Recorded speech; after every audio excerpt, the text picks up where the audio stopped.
call. When I call your name and you respond, can you also tell us where you are? I'm here, Mary Kay Phillips, at headquarters or at the meeting. Hillary Reyes. Hillary Reyes, I'm here at the BRN. Ruth Milkey.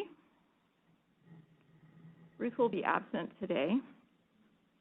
Jenna Shaw Batista. Jenna here at headquarters. James Byrne. Morning, present, San Jose, California. Misa Perron-Burdick. In attendance, San Francisco, California. And Rebecca DeSantis. Not attending.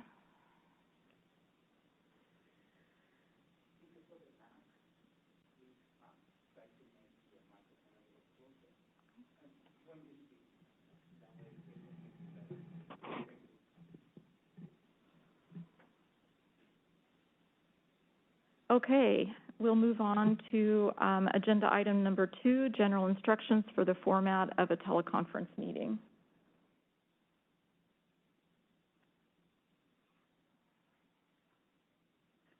Good morning, this is the BRN moderator. I will be moderating the meeting. To facilitate public comment, we will be utilizing the WebEx question and answer feature.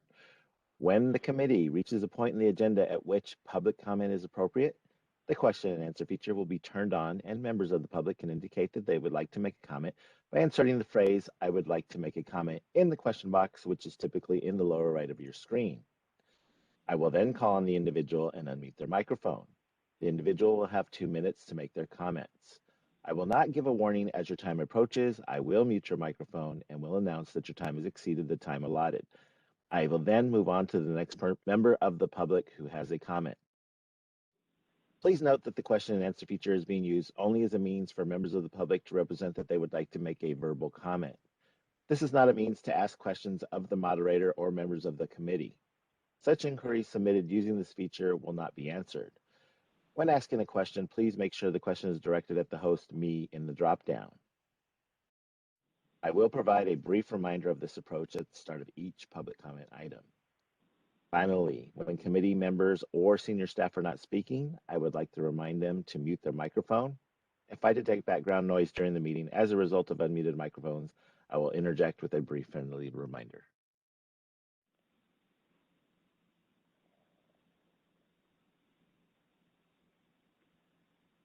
Thank you. Moving on to agenda item 3, public comment for items not on the agenda or items for future agendas. We will be opening for public comment now. I will be activating the question and answer feature. Please refer to the screen share for members of the public to see how they should type in the request for comment. I've activated the question and answer feature. Members of the public can indicate that they would like to make a comment by typing into the question box, "I would like to make a comment." Please remember you will have 2 minutes to make your comments. I will not give a reminder as your time approaches. I do not want to interrupt you nor cause you to lose your train of thought. I will mute your microphone and inform you that your time has expired and will move on to the next member of the public. I'll pause for a moment for members of the public to type in, "I would like to make a comment."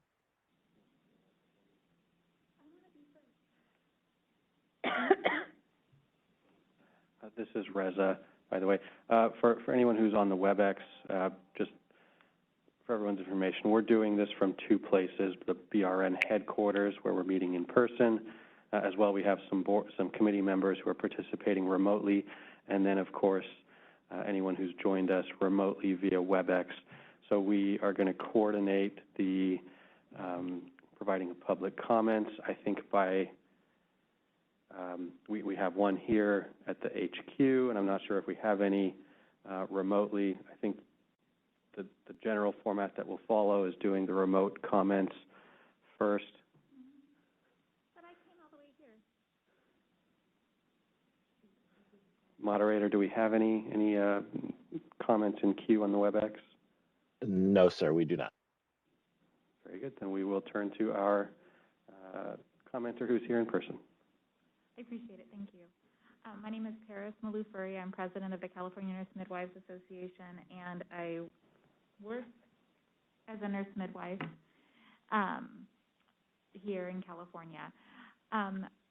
I wanted to bring to the attention of the Nurse Midwifery Advisory Committee and to the Board of Registered Nursing the need to streamline the process of licensing. I receive emails, text messages, phone calls regularly, frequently from midwives who are struggling to get their license, both as new grads as well as people who have been working licensed in other states who are moving to California. We have a midwife who just joined our practice.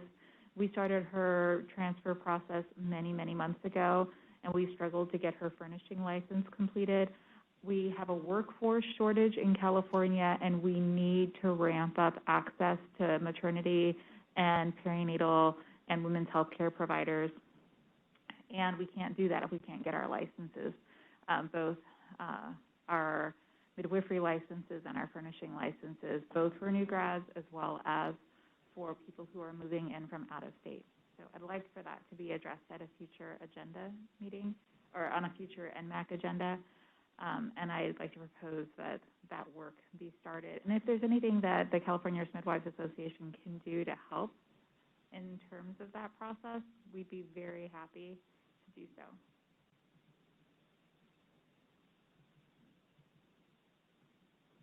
If I still have time, I can keep talking, just for fun.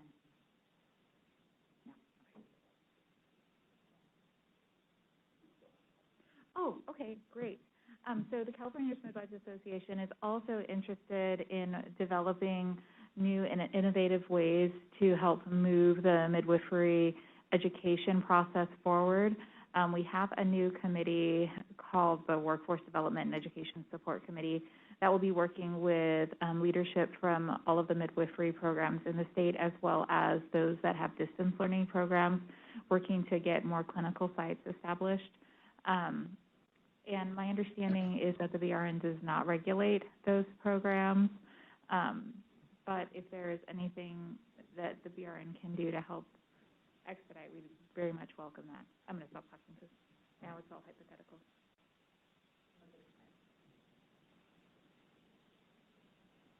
Thank you.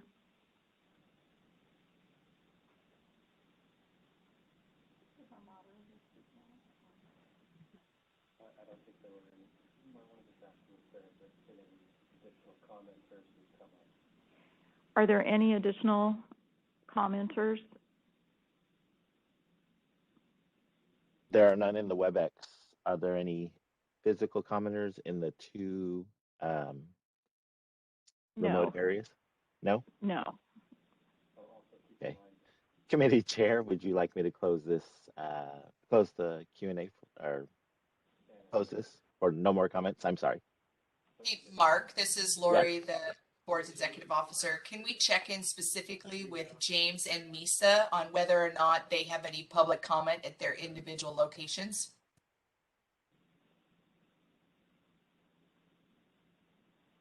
This is Misa, no public comment here. This is James with obviously camera difficulties. No public comment here. Okay, so it looks like there are no additional public comments. We can close this agenda.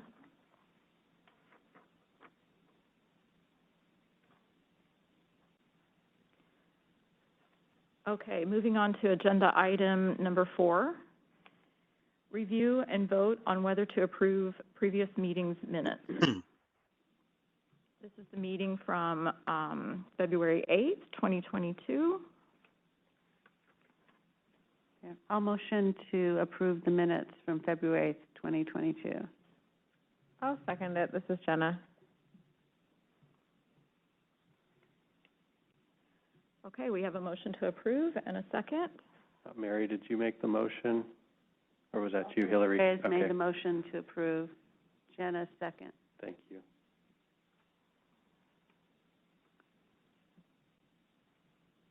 Okay, agenda item 5. Sorry, I'm before sorry. we move on, we'll need to Jumping do, ahead. yeah, We need to vote to approve those minutes. correct. Public We also comments. need to go to public. First, any comments from the committee members, if any, and then an opportunity for the public, and then we can go ahead and vote. Okay. So going to public comment regarding the approval of previous meetings minutes. We will be opening for public comment now. I will be activating the question and answer feature. Please refer to the screen share for members of the public to see how they should type in their request for comment. I've activated the question and answer feature. Members of the public can indicate that they would like to make a comment by typing into the question box, "I would like to make a comment." Please remember, you will have 2 minutes to make your comments. I will not give a reminder as your time approaches. I do not want to interrupt you nor cause you to lose your train of thought. I will mute your microphone and inform you that your time has expired, and we'll move on to the next member of the public. I'll pause for a moment for members of the public to type in, "I would like to make a comment."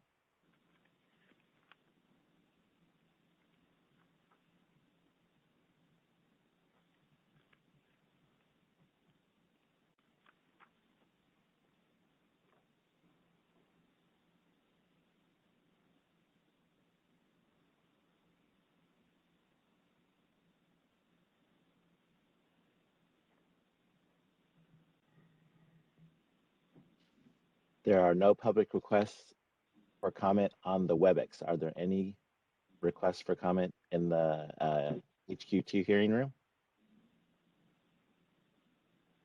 No public comments regarding the minutes at BRN headquarters. Dr. Byrne, are there any public requests for comment in your? No comment from the San Jose area. Thank you. Chairperson Perrin Burdick, are there any requests for comment in your area? No requests for comments. Thank you. Committee Chair Phillips, there are no public requests for comment. Would you like me to close this window? Yes, we'll move to vote.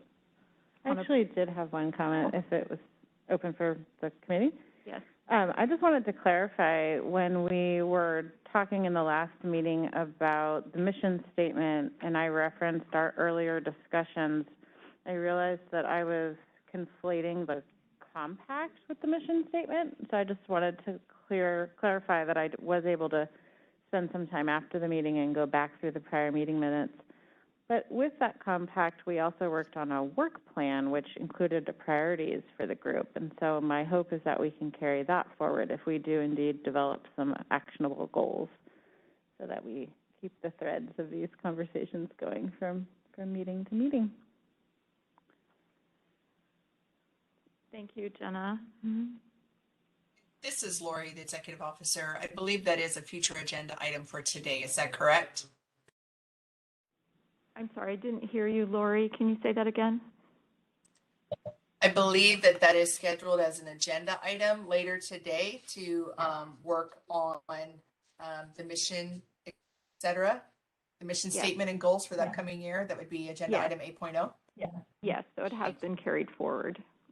Correct. Perfect. Okay. Okay, can we move toward a vote?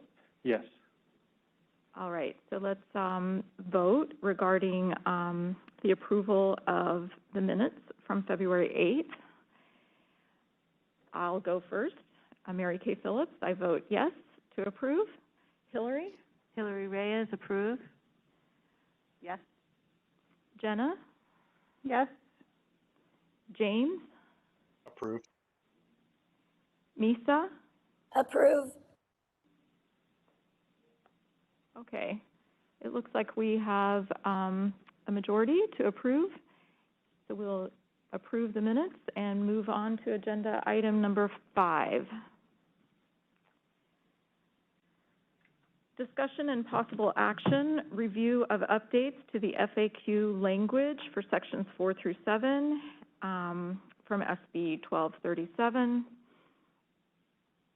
Everyone should have a copy of the updated FAQ.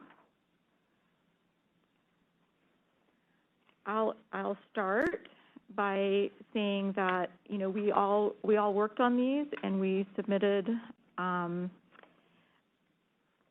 our particular language. I then went to some of the authors of the bill and asked for their input, as well as the policy, I'm not sure what Holly Smith's actual title is,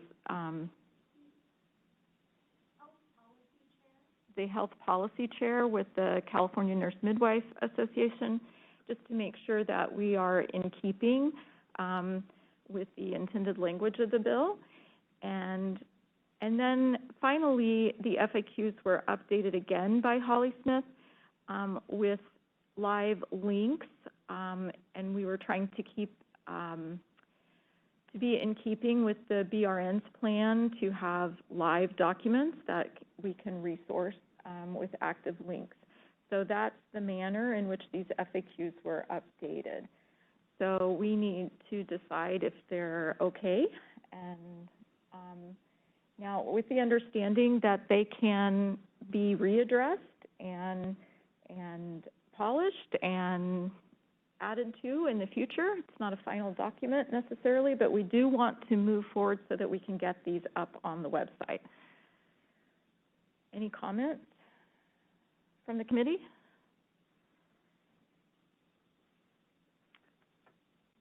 This is Hillary Reyes. I just motion to approve as is. This is James. I actually had some comments. Okay. That's okay. So first of all, they look fantastic. You know, the way they're paginated, the way the clarity of the language, it was clear a lot of work and refinement went in, and this product looks fantastic. One question and possible recommendation, the section of low risk pregnancy, the words living and, you know, so for number one, a single fetus, I don't know for this, if we want to be clear, it'd be a single living fetus, or would we also want to have CNNs independently manage IUFDs? Second, any evidence of birth defects. So in section 5, a patient with no pre-existing disease or conditions, and or some fetal malformations identified prenatally. If there's any consideration of including those kind of clarifiers versus keeping it simple and as is. So curious what the group thinks. This is Reza. James, I can respond to the first part about the single fetus. I didn't quite fully catch the second issue, but the section that you were referencing basically copies the statutory text from section 2746.5A1.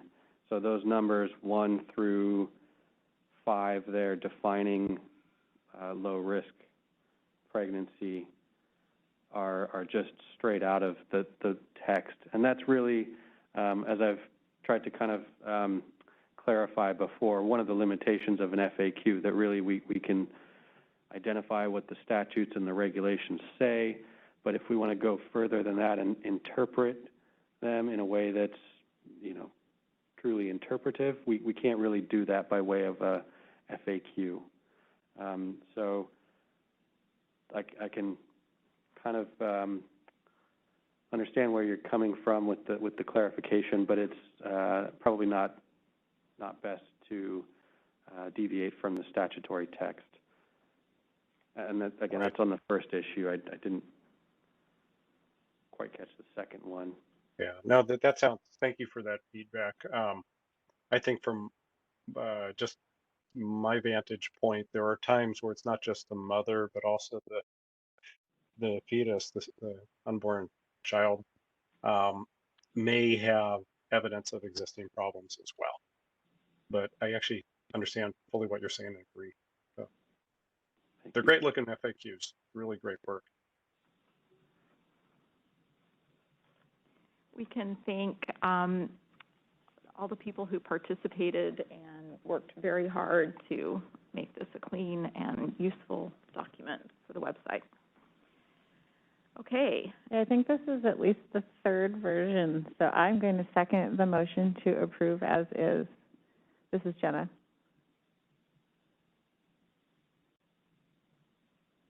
we have a motion to approve and a second. We take that for a vote with the committee. If there's no other committee members who want to speak to it, then we may turn to public comment.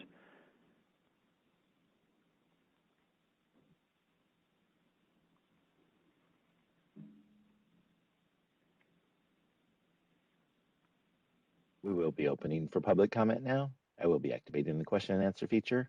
Please refer to the screen share for members of the public to see how they should type in their request for comment. I've activated the question and answer feature. Members of the public can indicate that they would like to make a comment by typing into the question box, "I would like to make a comment." Please remember, you will have 2 minutes to make your comments. I will not give a reminder as your time approaches.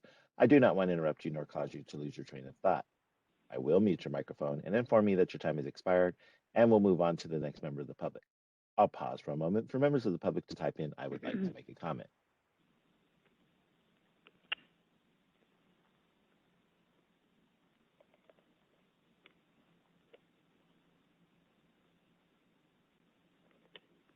We have a public comment present at BRN headquarters.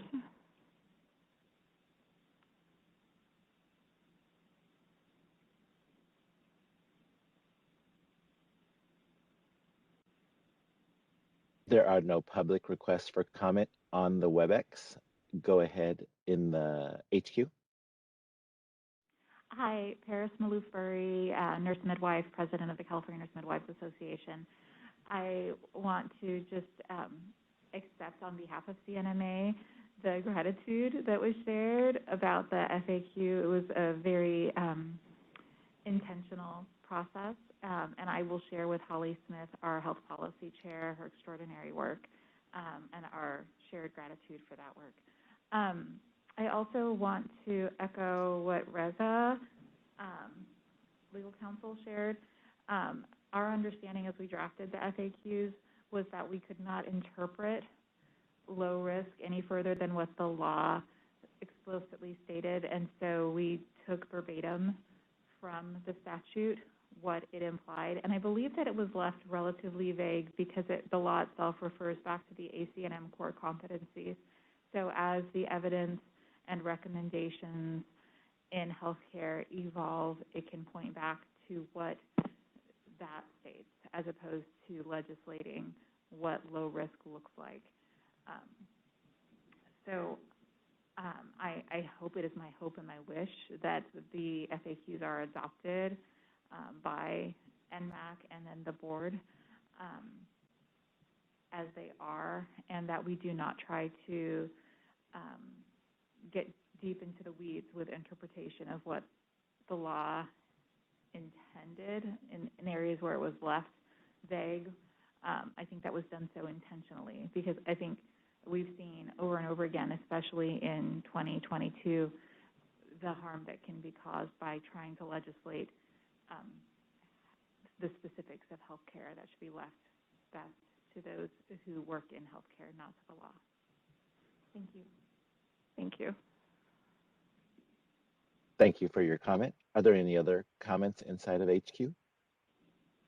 No other comments inside of HQ. Dr. Byrne, are there any comments in San Jose?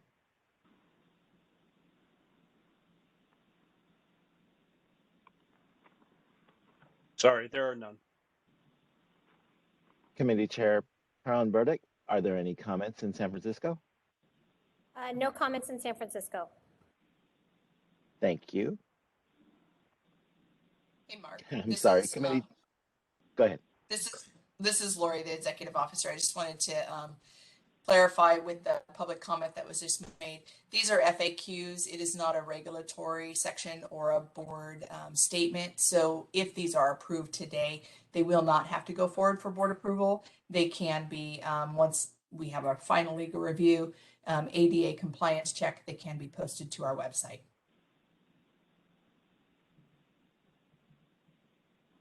Thank you. Committee Chair Phillips, there are no other public requests for comments. Would you like me to close this window? Yes. Okay, let's move for a vote. I'll vote first. Mary Kay Phillips. I vote yes. to accept the FAQs. Hillary Reyes, Hillary Reyes, yes. Jenna Shaw-Batista, Yes? James Brns, Yes. Misa Perron-Burdick, Yes.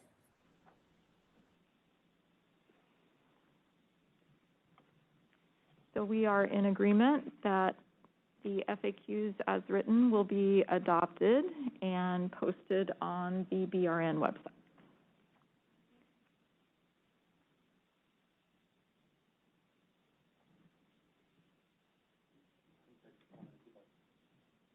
Did you have a comment? I just have a question. Given that it doesn't have to be reviewed by the Board of Directors, do we have an anticipated date by which this might be updated on the website? I'm asking for them to be submitted for review today. Thank you. And after review, what does the timeline look like, just so that I can advise our members who are struggling to get their guidelines and policies updated within their hospitals? It should be relatively soon. I can't give a specific date, but it should be relatively soon. I know that I will be meeting with you on Wednesday as part of the APRN Coalition. I can give you an update on Wednesday as well. Awesome. Thanks, Loretta. I appreciate you. And so do the midwives in California and their patients.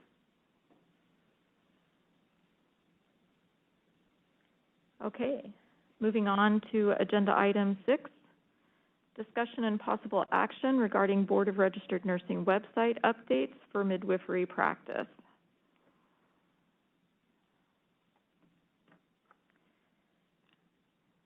Previously, it was left that Ruth Milkey and I would work on basically any document that was posted on the BRN website that referenced midwifery, and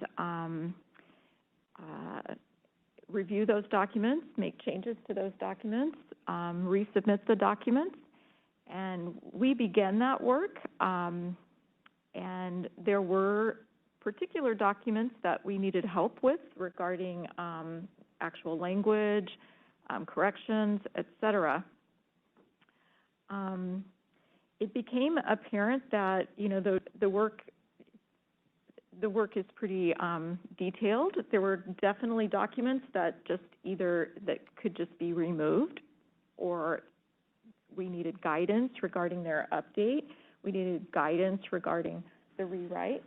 But it became obvious that we needed to move forward more quickly than what was happening.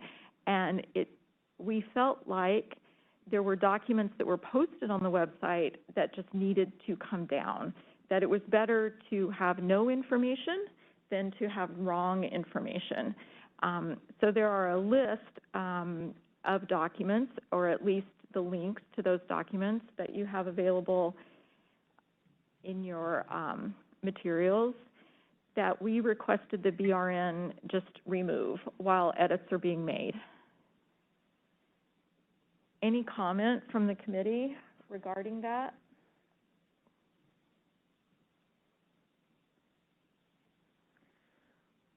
Well, this is Jenna here. I was going to thank you for doing that work, and I know that we empowered you to do that and to make those recommendations. And I'd also note that we previously submitted a list of places on the website that needed updating as early as our second meeting in August of 2021. So I would agree that we need to move any and all of this work forward as quickly as possible. So thank you for trying to do that. You're welcome. There are sites on the BRN website that are not actually a document, but just a reference site when you open up midwifery practice, that need to be corrected, and that's been submitted. We've identified those and submitted, so they're not actually PDF downloadable documents. They're just website conversation or reference material. Most of these documents, we've done a lot, we've really worked hard on and are really quite ready for completion. There just needs to be some minor adjustments. And I'm not ready to say that it's all inclusive, that it's cleaned up the entire site, because every time I get on there, and you know, it depends on what your search word is or how it's related, you might find something else. So I will actually ask every member of the committee to do their own, you know, research through the BRN website to see if you can find anything else that needs to be updated or simply removed. We had an initial list that we're working with,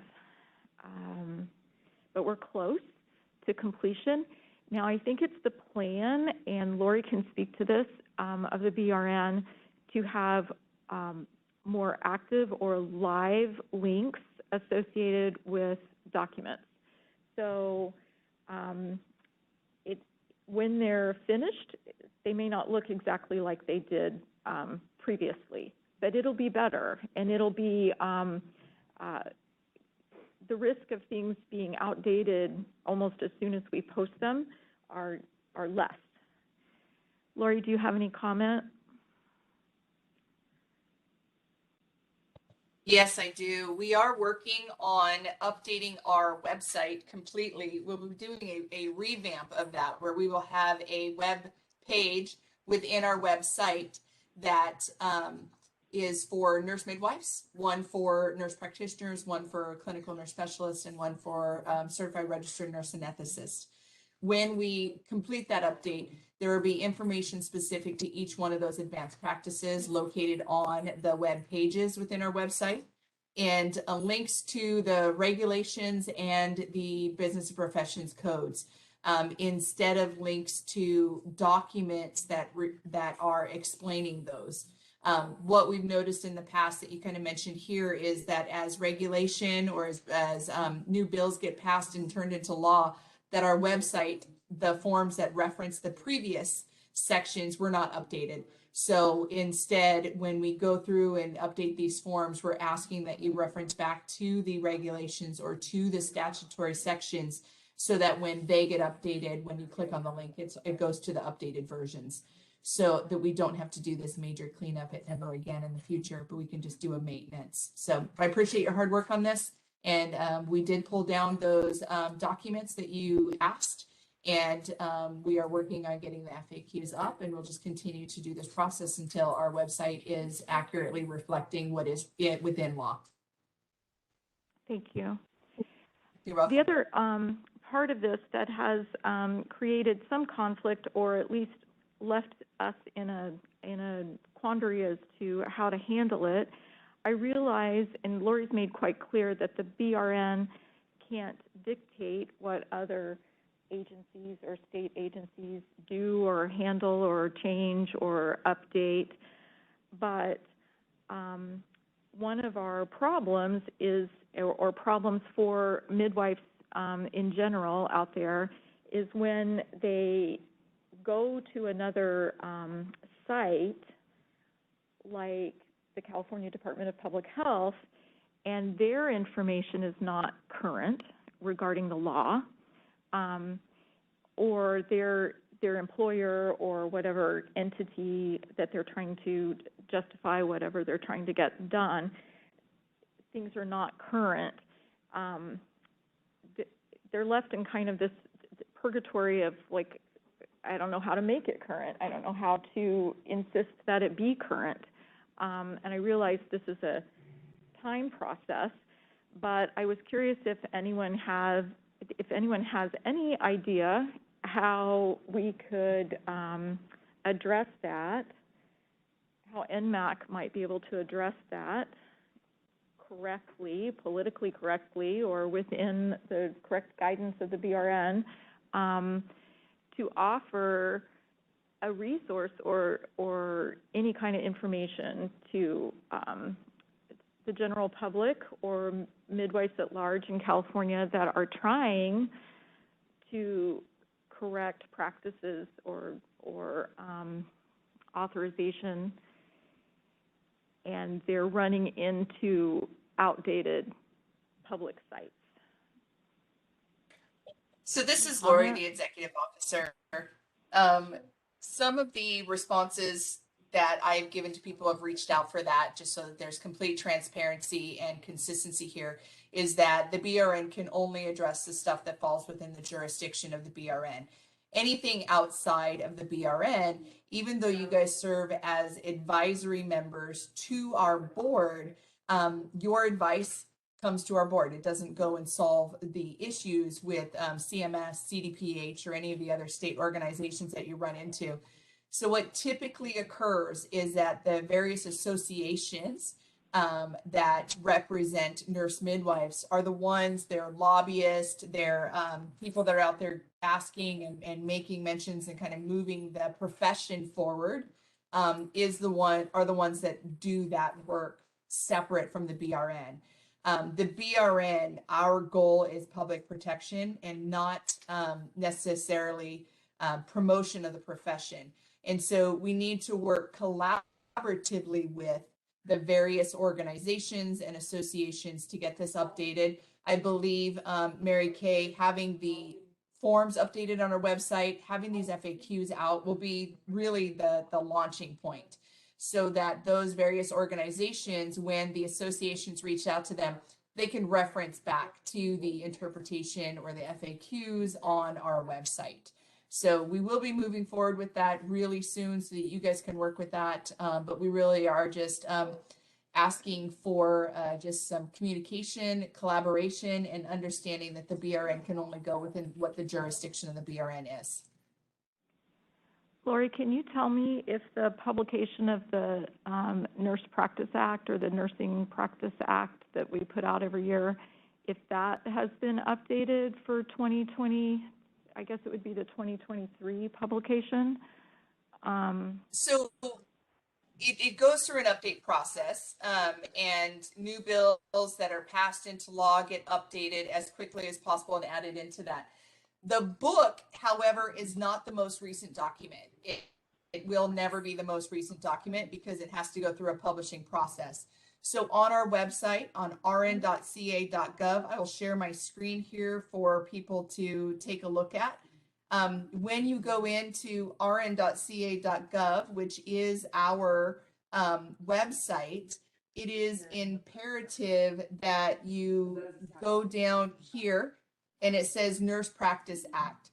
When you click on the Nurse Practice Act, that is the most current version ever, because it is updated as new regulations and law, business profession code, sorry, because they're both law, come into play. And so you can see here, when you go under Business and Professions Code and you scroll down to Article 2.5, it is all inclusive of the nurse midwives statutory requirements. And then down further on the page is the California Code of Regulation, and you will see Article 6 that is specific to nurse midwives. So that is the most current version. I will let you know that on Article 6, there is some work that needs to be done by the BRN. We will be repealing CCR 61, I apologize. 1461 talks about the old Nurse Midwifery Committee, and is not reflective of the committee that was established in statute with the passing of SB 1237. Additionally, there will be some updates to 1463 Scope of Practice E, because as you can see on the screen here, E, it says other practices and procedures may be included when the nurse midwife and the supervising physician deem appropriate by using the standardized procedures as specified in section 2725 of the code. So those are still needing updated by us, the BRN, but other than that, this is the most current documentation. And what, if the public is looking to find anything that's current with the Nurse Practice Act, that is where they can go. Again, we do offer the publication, but understand that that publication, as soon as a bill is passed or a regulation is updated outside that publication period, it is no longer the most recent document. Thank you.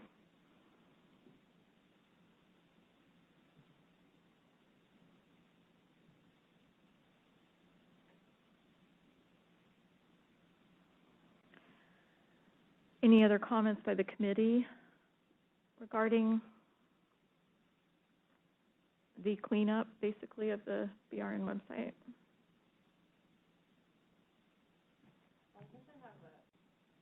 This is Jenna. I guess I have a question and a comment. The first question would be, my understanding is that these are the lists of things that have been or will soon be removed.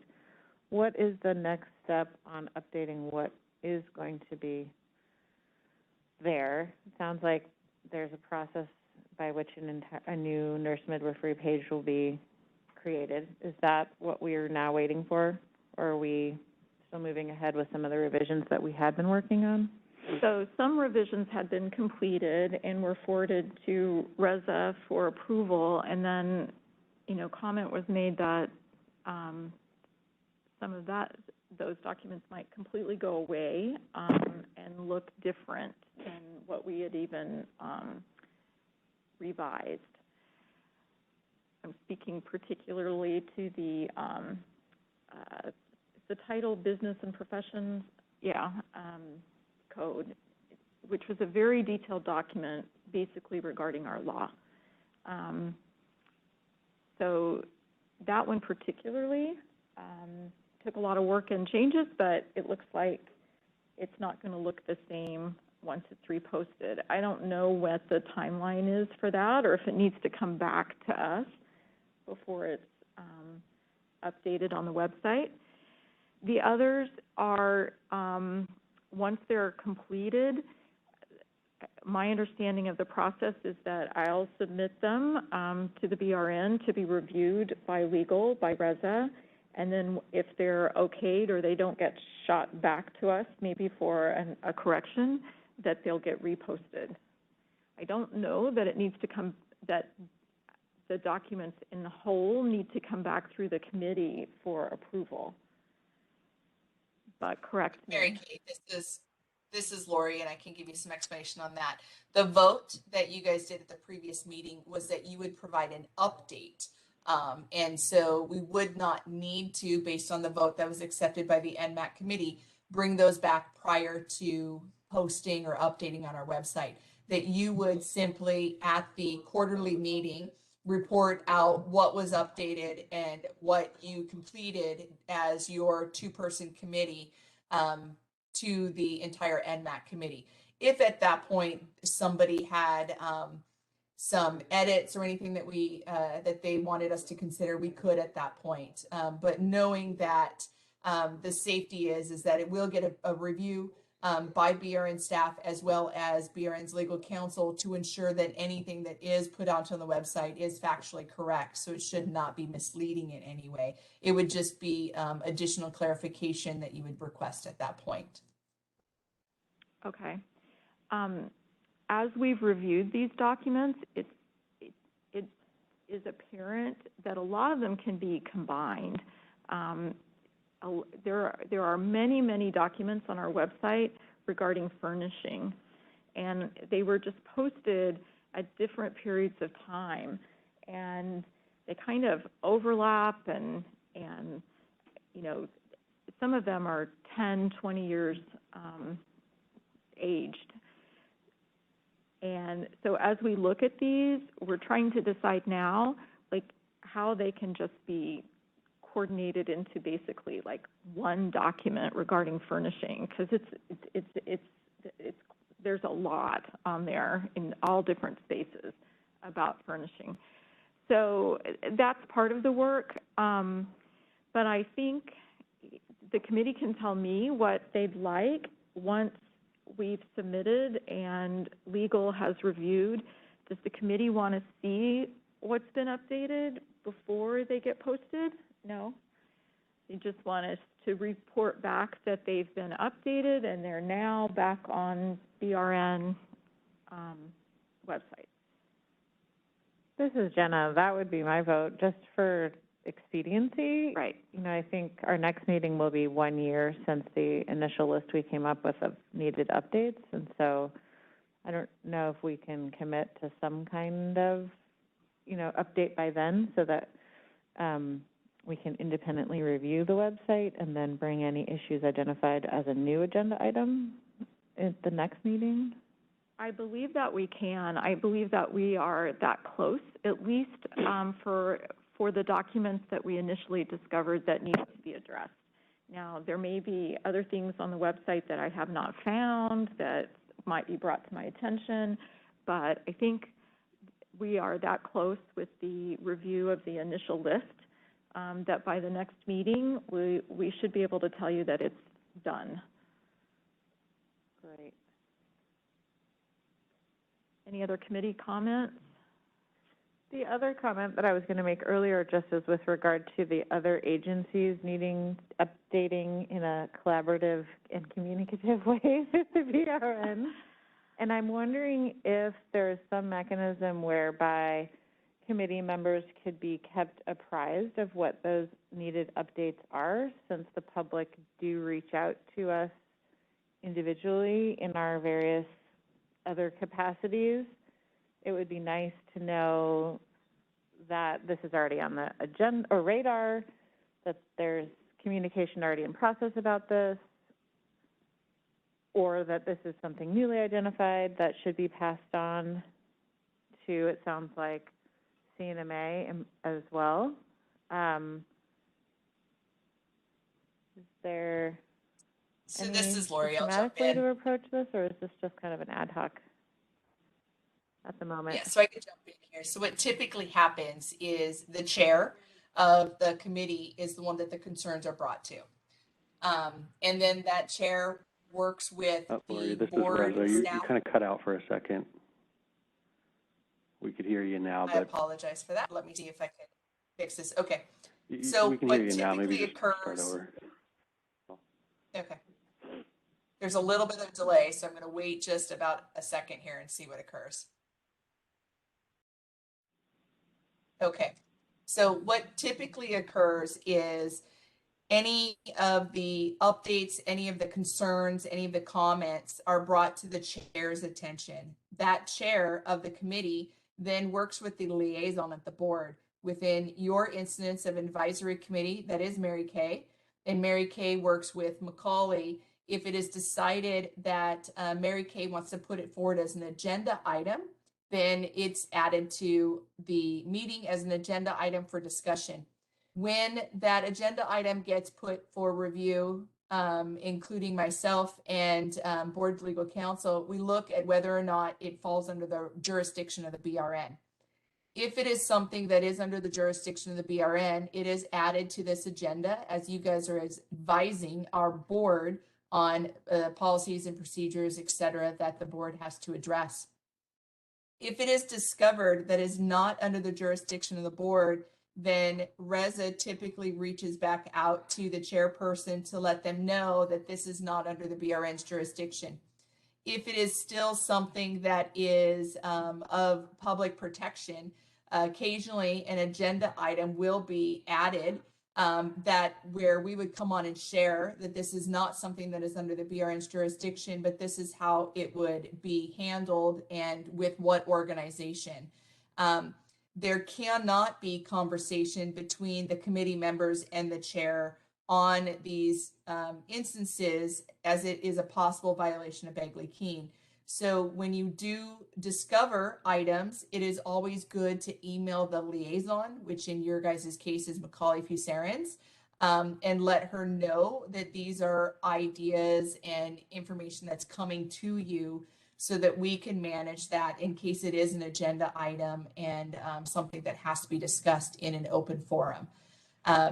So when I'm talking about consistency and communication, I regularly meet with the APRN coalition and I provide BRN updates to them. And if it is something that is not within the purview of the BRN, I share that with them, that it is not within the purview, and that is something that an association would be responsible for addressing if that is something that they felt that it needed to be addressed, but that it doesn't lie with us. So there is that communication, and if it becomes an agenda item on a committee meeting, we can give that update as well here. But other than that, we are limited by what we can do, especially when it is not within our jurisdiction. But as I was stating previously, If the other state agencies are needing to reference material, which is what Paris had shared at the APRN Coalition, that they cannot update their material until the board updates their material. So we did work within the last couple weeks to get those forms pulled off our website, and we're working in an expedited manner to get these FAQs updated to our website as quickly as possible so that those changes can be made at the other state agencies. So let me just make sure I understand. You're saying that there is no sort of comprehensive list of instances that have been observed, but that if we find them, we can send them to Macaulay, who will know whether or not this has been raised previously, and will then share them with you, and then you will share them with the Nmac or other professional organizations if need be. Is that correct? I will provide some additional clarification there. There are several modalities of communication. I get emails and phone calls. Macaulay gets emails and phone calls because our name is on the website. You guys will get emails and phone calls because your name is on our website as well. We need to have one single repository for all of those comments that look like it may fall under the board's jurisdiction. Therefore, Macaulay, who serves as the liaison, will be the collector of all of that information.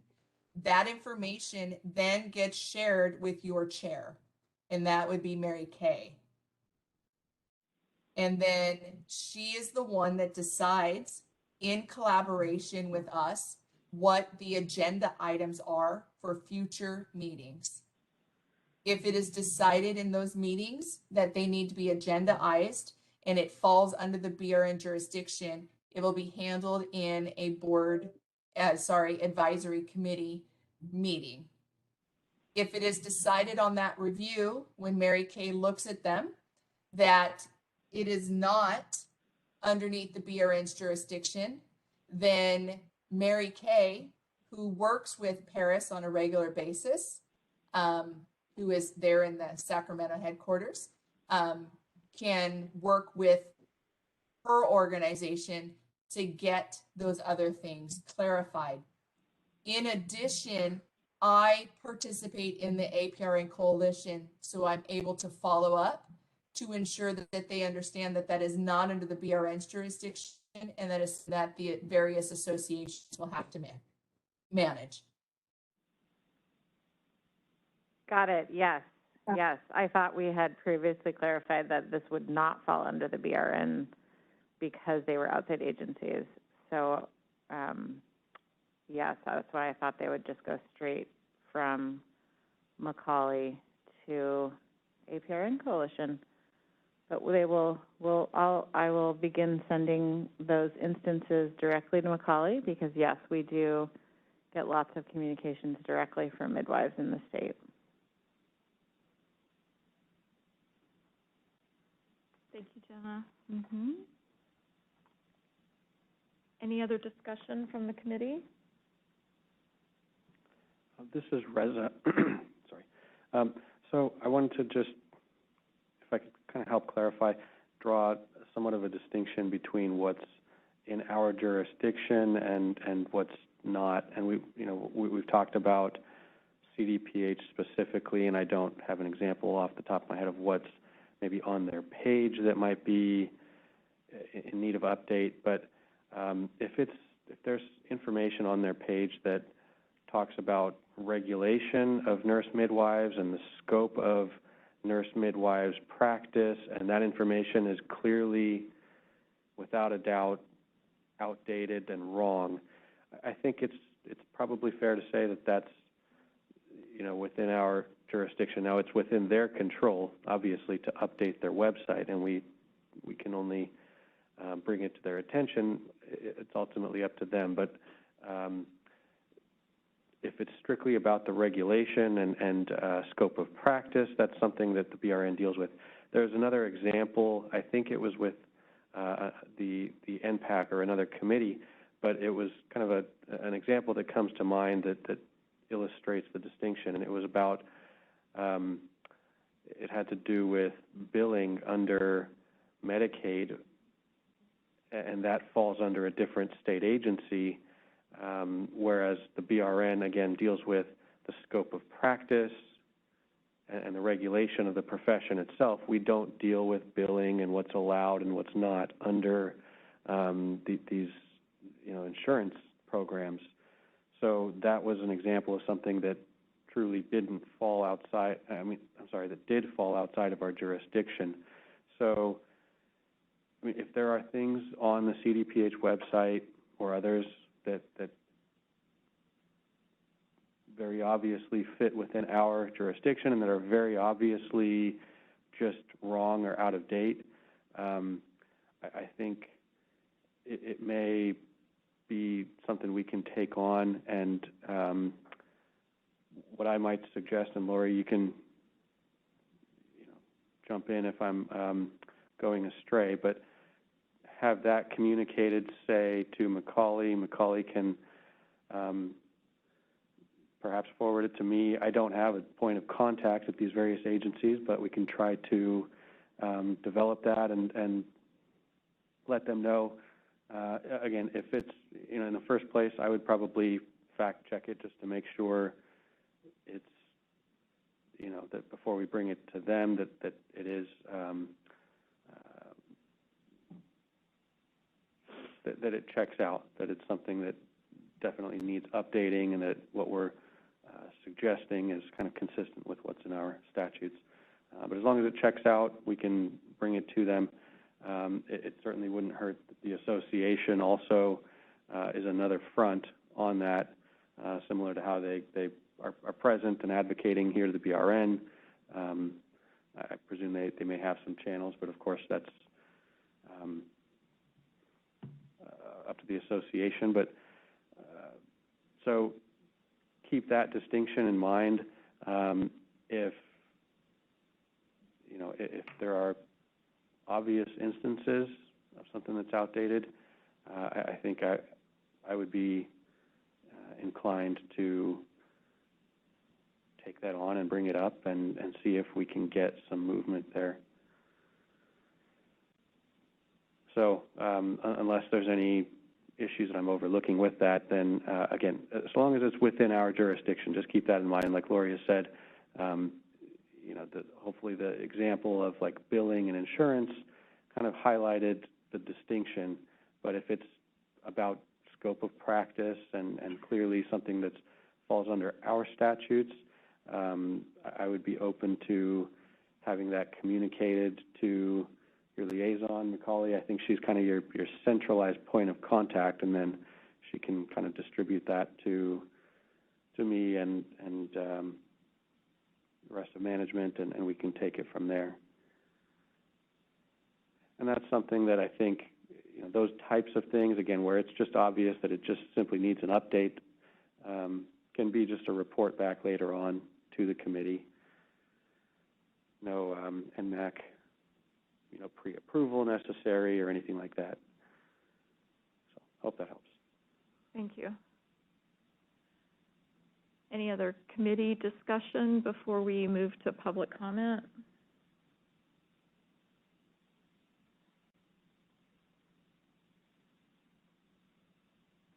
Okay, I think we can move to public comment on this agenda item.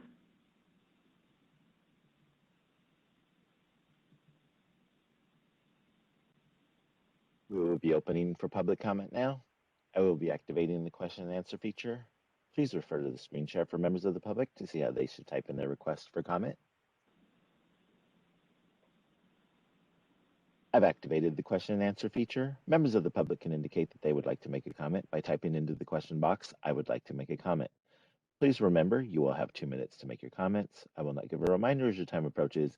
I do not want to interrupt you nor cause you to lose your train of thought. I will mute your microphone and inform you that your time has expired, and we'll move on to the next member of the public. I'll pause for a moment for members of the public to type in, "I would like to make a comment."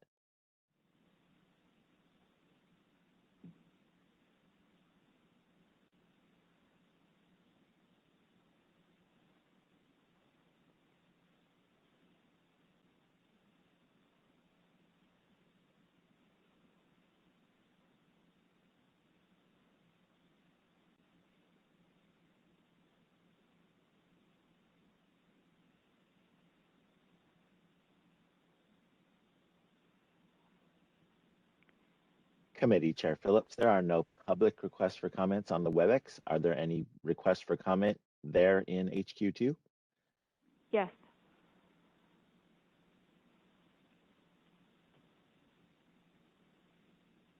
Okay, go ahead. Hi, Paris Maloof-Burry from the California Nurse Midwives Association.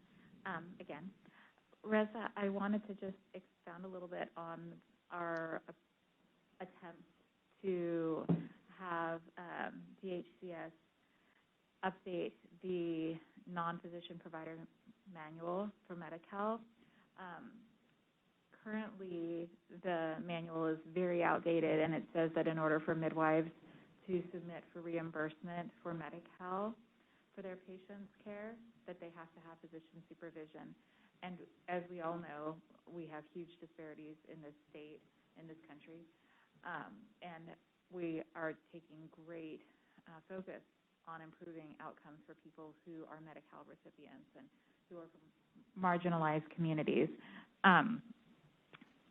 We have been reaching out to the agency weekly through our lobbyists, through every means we can. Jim Elliott, I believe, is the contact there who has the power to change the Medi-Cal non-physician provider manual, and he has replied a small handful of times, and each time saying he would get back to us, or he would get back to us with a meeting, or they are working on updates and they would have it to us by a given date. Those dates have all long passed. We had previously hoped that this agency, that the Board of Registered Nurses, might reach out agency to agency and ask that they not wait for the BRN to finish updating their website before moving forward. Then we were told it was not within their jurisdiction. It wasn't, it wasn't the BRN scope to make that outreach. But as an association that is, primarily grassroots, we do not have any authority within the state. We are a group of volunteers who work hard and fundraise to afford to have a lobbyist to give some weight and authority to our outreach. But as it stands, we are a year and a half out since the law was passed, almost as long since it became law, and midwives still cannot bill for Medi-Cal in this state, which is an atrocity given the state that we are in terms of this healthcare crisis. So I don't know, do I need to email Macaulay and ask her to forward the contact information to you, or should I email you directly and send in an introductory email? Would that be helpful to Jim Elliott there, or what would be the most expedient way to achieve just a little agency to agency, please don't wait for the BRN, get this updated, patients need them, kind of a thing? Either way, if you want to email Macaulay, I don't mind if you want to email me directly as well. I appreciate it. I want to, again, emphasize that's an example of something that, I would be happy to serve as a point of contact to Mr. Elliott if any, education would help on the updated scope of practice. But billing under Medi-Cal, that's not something that kind of overlaps between the agencies. No. Even though it touches on what midwives do, it's their court. It's up to them. It's their document. So, if he needs some questions answered or some guidance on the scope of practice, that's our court, and I'd be happy to serve as a point of contact and try to help with that. When it comes to the actual substance of billing and what can be reimbursed under what circumstances, that's entirely their domain. So again, I don't mind if you want to reach out directly to me. I can offer myself as a point of contact to Mr. Elliott that I'd be happy to address any questions or any issues that he's got regarding the nurse midwife scope of practice. If that's a holdup for any reason on them doing what they're being asked to do, happy to help in that way. But beyond that, and kind of just giving an initial nudge to get things rolling with the change on their side, I'm not sure that there's a ton more that we can do to kind of persistently advocate for them to update their, on the Medicare billing side. We appreciate the nudge. The nudge Sure. means a lot. It's nice Sure. to have somebody who has some real authority in the state say, no, really, they don't need to have physician supervision. They can provide care to Medi-Cal recipients. And then a couple of more questions. With regard to the outdated web pages within the BRN site, did I understand correctly that those have been taken down now, or that they are so they're done, they're gone? That's beautiful. I didn't realize that had been accomplished. I'm going to share that victory with our membership. Thank you. And then the timeline for the documents that were submitted by Mary Kay and the subcommittee with regard to those things that needed to be updated and then posted, do we have a time frame for those? We don't have a time frame, but we discussed that we'd like to have that completed by the next meeting. By the next meeting. That's super helpful. Thank you. Yeah. And then my final question is with regard to the Nursing Practice Act. My understanding was Article 2.5 of the Business and Professions Code and Article 6 of the CCR is outdated, with the need for 1461 to be removed completely, and 1463E needing to be updated. What is the time frame for removal of 1461?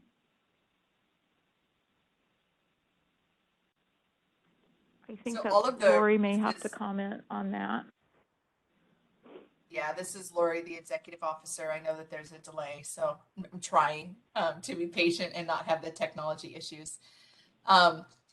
Those are the two regulatory updates. I did speak with you about that in the APRN Coalition meeting, and I actually talked about this earlier in a previous agenda item here, that those are two revisions to the regulations that have to be completed. One is the repeal, and the other one is the update to Section E. And so at those points, it does have to go through the regulatory process. We do not control the timeline on that. And so typically any regulatory change takes anywhere from 1 year to 2 years. And so that is the regulatory process, and that's typically how it flows. And I will continue to provide updates at these meetings as well as the APRN Coalition. But the statement stands. Those are two regulatory changes. They'll have to go through the regulatory process to be updated. That is so helpful, Loretta. Thank you. I appreciate it. Thank you for re-explaining that to me. As a member of the public, it helps to sometimes have this process broken down a few times. One final question on that topic. Has that regulatory process been initiated? Is there any action that needs to be taken to get that started, or is that already done and we just need to wait?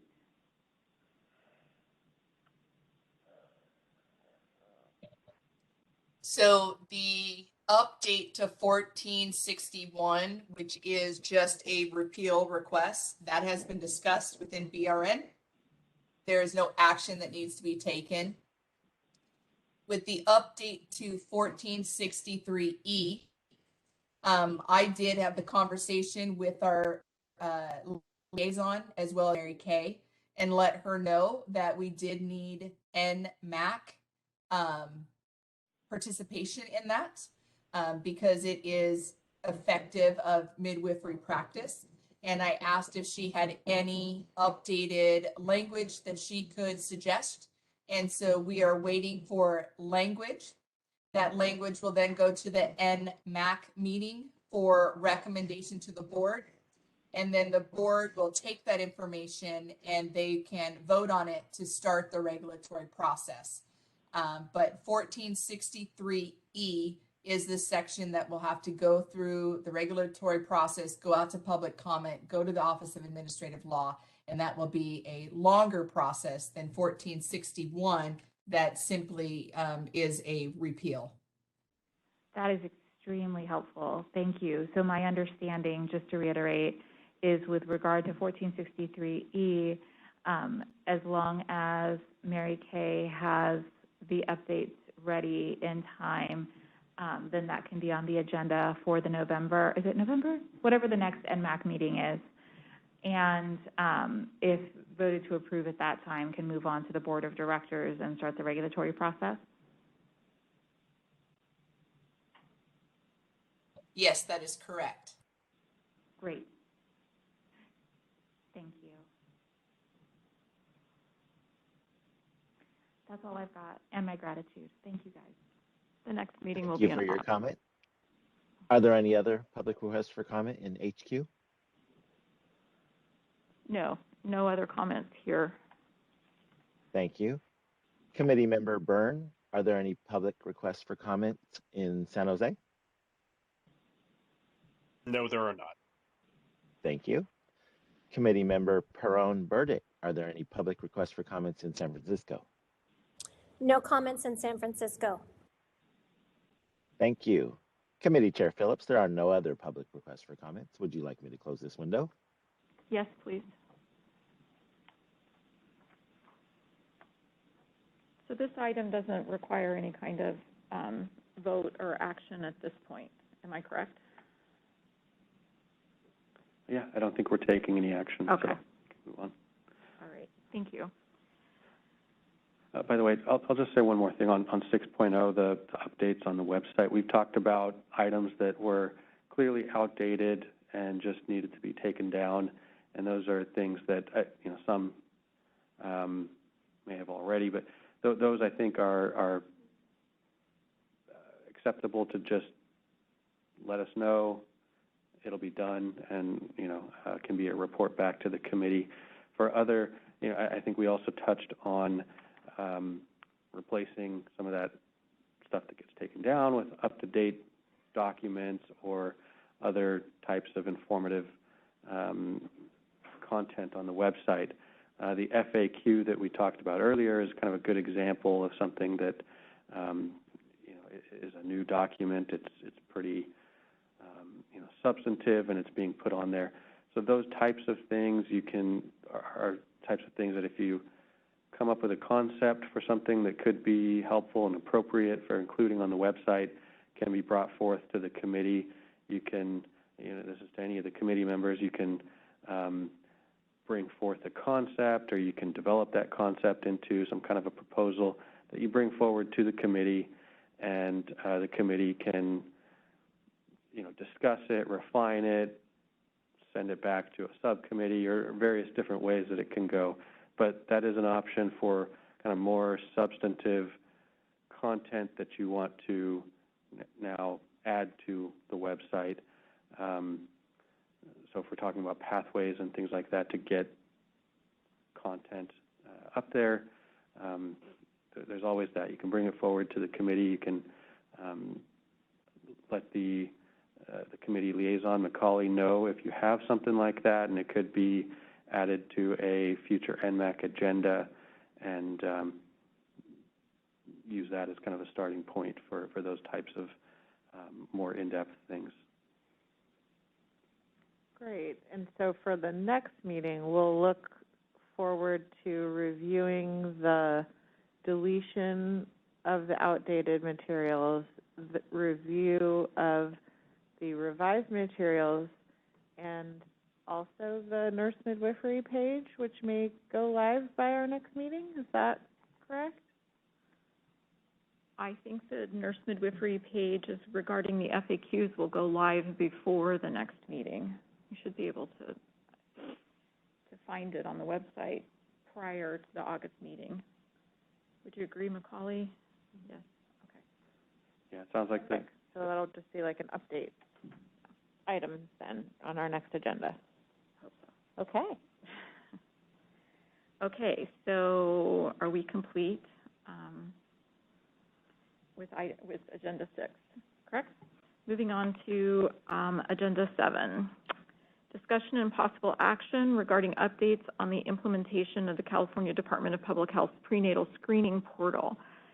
This agenda item is referencing back an agenda item. It was actually item 5 from the previous meeting, where we raised the concern that midwives were, that the California Department of Public Health Screening Information System required delegated authority for midwifery access.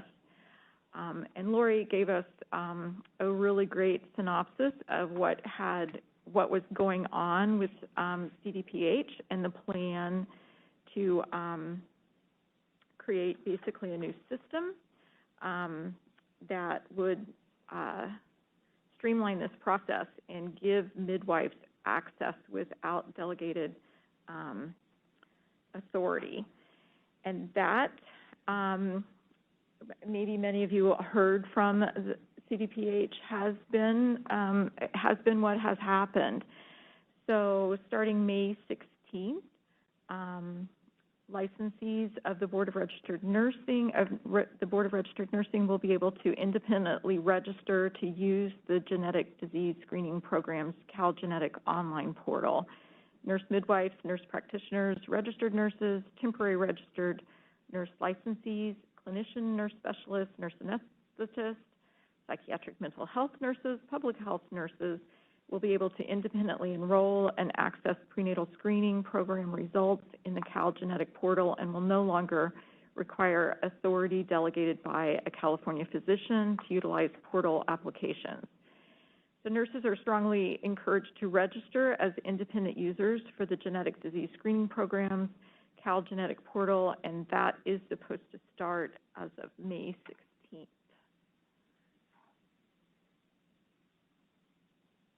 Any conversation from the committee regarding that update? You have more details in your materials. Mary Kay, this is Loretta, the executive officer again. Just to let you know, that was emailed out on Tuesday, the 3rd of May, to all nurse midwives and nurse practitioners licensed within California. So that was able to go out to all of those licensees. They should have a copy in their email address that is on file with the California BRN. That letter that you just read, the first paragraph of, was included in its entirety. I have reached out, and at our next Nmac meeting, they do plan, CDPH as they plan to attend that meeting and provide an overview of that system.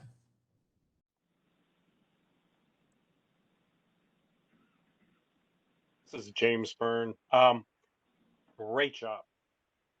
When we had discussion regarding the status of this progress back at our prior meeting, I believe it was in February, there was some understandable frustration with a lot of people about why this wasn't moving faster.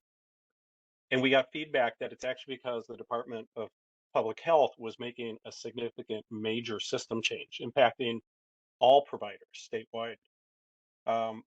It's a movement to a more modern, reliable, and accessible system that's going to benefit all providers.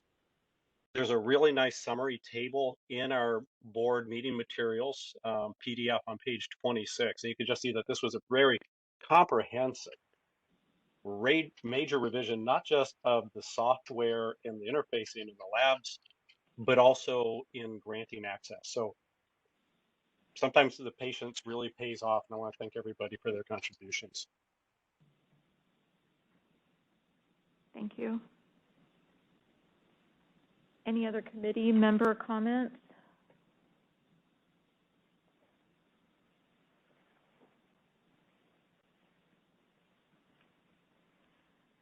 So we can move towards public comments.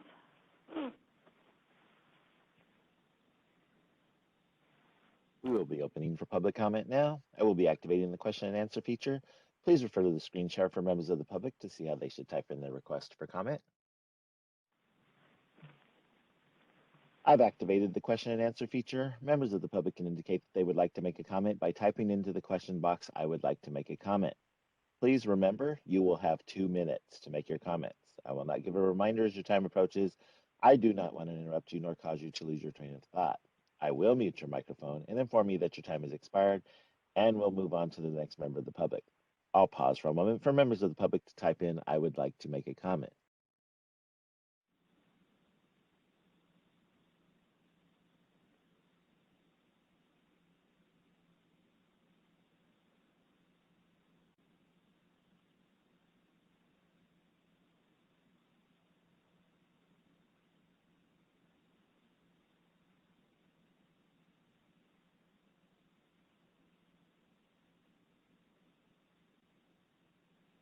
Committee Chair Phillips, there are no public requests for comment on the WebEx. Are there any public requests for comment there in HQ?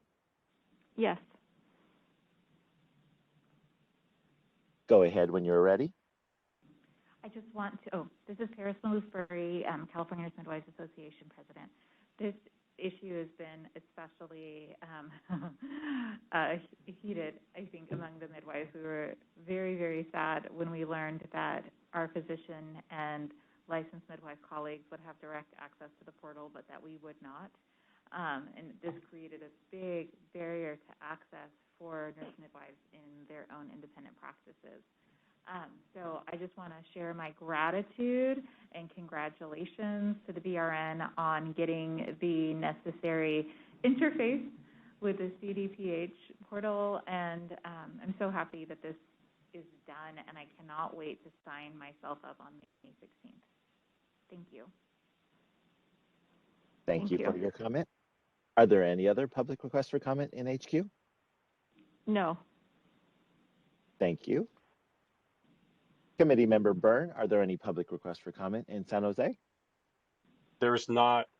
I do want to just add that this was a major change, not by BRN or Medical Board of California. It's actually through the Genetic Disease Branch.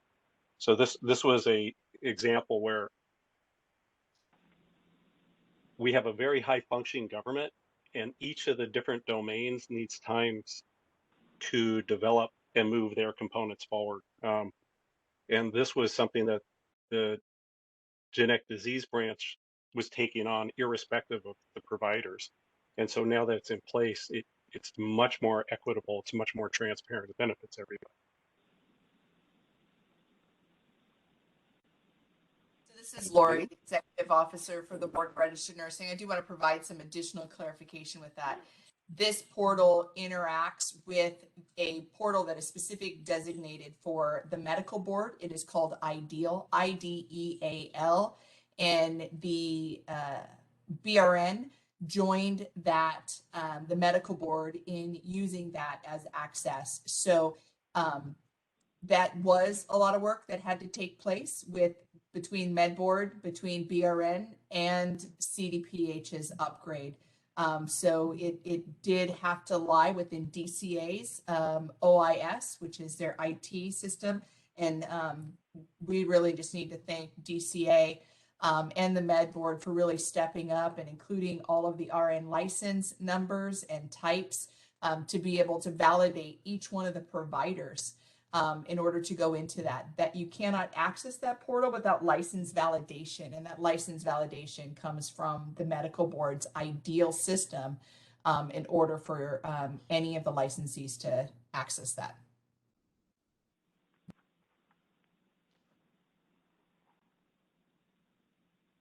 Thank you.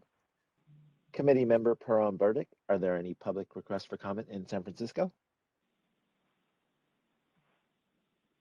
No requests for comments. Thank you. Committee Chair Phillips, there are no public requests for comments. Would you like me to close this window? Yes, please.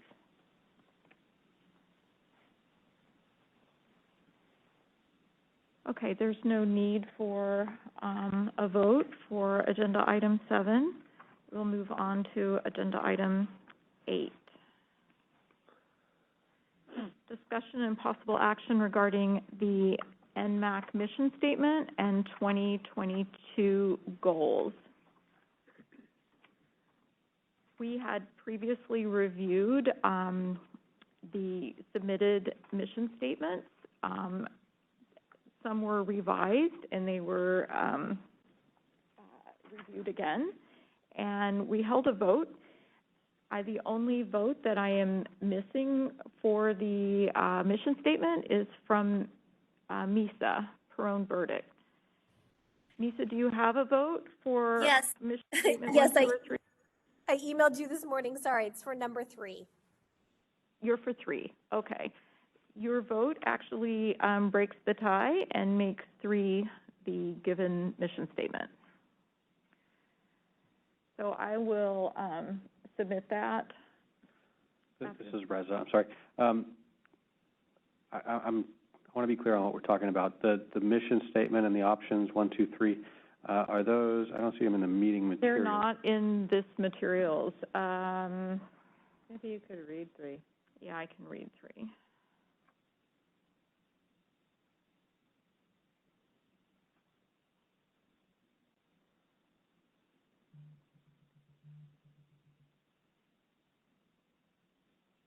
Sorry, just a minute.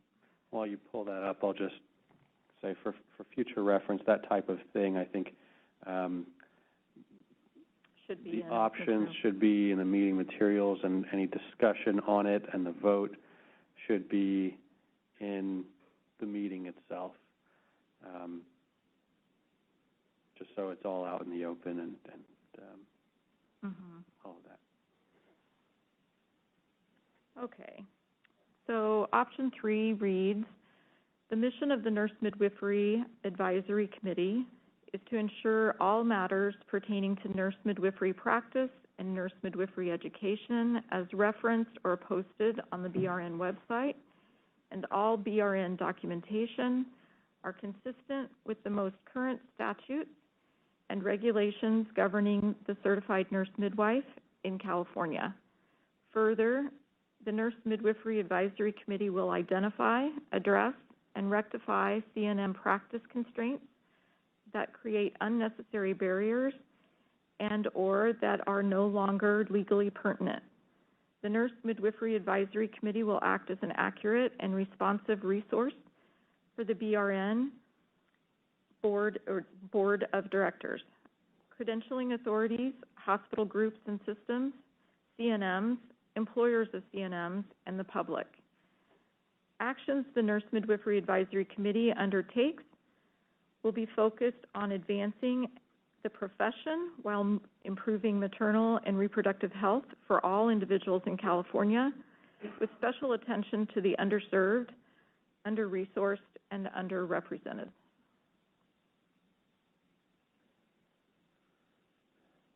I have just a little bit of concern that the process, I mean, it sounds good. Again, that's from having heard you read it, it sounds good, but without having had a chance to kind of really digest it and review it, and the other options, I suppose you could read them, but typically the process for this kind of thing would be for them to be presented as materials for the meeting, for the committee members. They could also be sent out prior to the committee meeting to the other members, but the discussion and the vote and all of that, all of the discussions about it would be conducted in an open meeting so that, again, so that it's all out in the open, so the public is apprised, they can weigh in if they choose, and all of that. So, and also, you know, again, like I said, that sounded pretty good just from having heard it, but it's a little hard to kind of pick up on the nuances, and there may be subtle things that are not obvious at all, but that may be a potential issue, and I'll give an example of that. The BRN, I think the board itself had as its part of its mission statement or its values or one of those, that it was to ensure the highest quality nursing care. And that, of course, sounds fantastic, but the legislature pointed out that as a regulatory board, our objective is not to provide the highest quality care, it's to provide competent care. We regulate kind of the baseline level of care, because anything higher than that imposes barriers to practice. So it's again, it's kind of hard to pick up on little subtle things, just hearing it audibly without kind of really seeing it and digesting it. So on account of that, and largely because of the concern over the process, which, again, I understand was well-intentioned in trying to get things moving, but out of concern for the process, I might suggest you can discuss it to whatever extent you want now, but following that process at our next meeting. So, I mean, I hate to kind of delay it any further, but to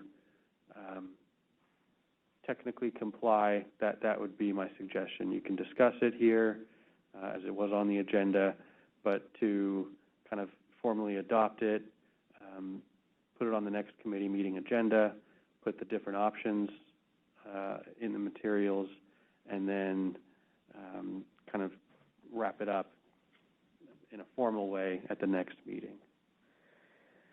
Rosa, given that there really was no discussion, it was a simple vote, would it be permissible for us to discuss it now and potentially propose to adopt this pending legal review?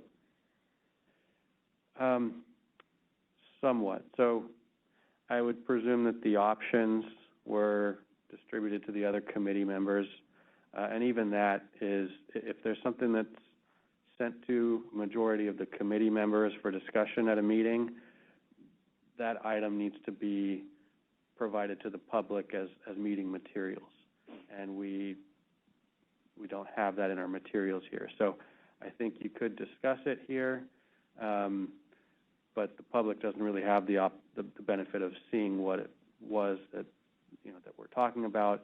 So, and I would say I would agree with most of what you suggested, but as far as formally adopting it, I think you should still take that step that I suggested of bringing it back at the next meeting. In between now and then, you can send it for legal review, and of course, by the next meeting, I'll be prepared to discuss it as well.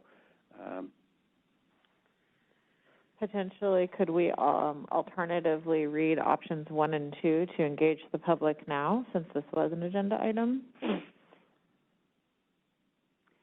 Can I interrupt here?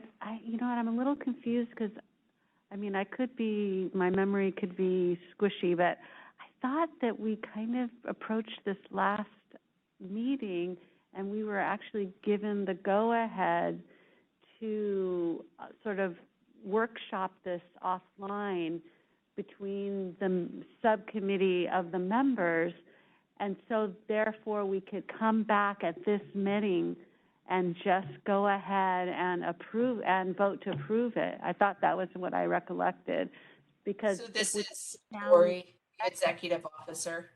I'll explain.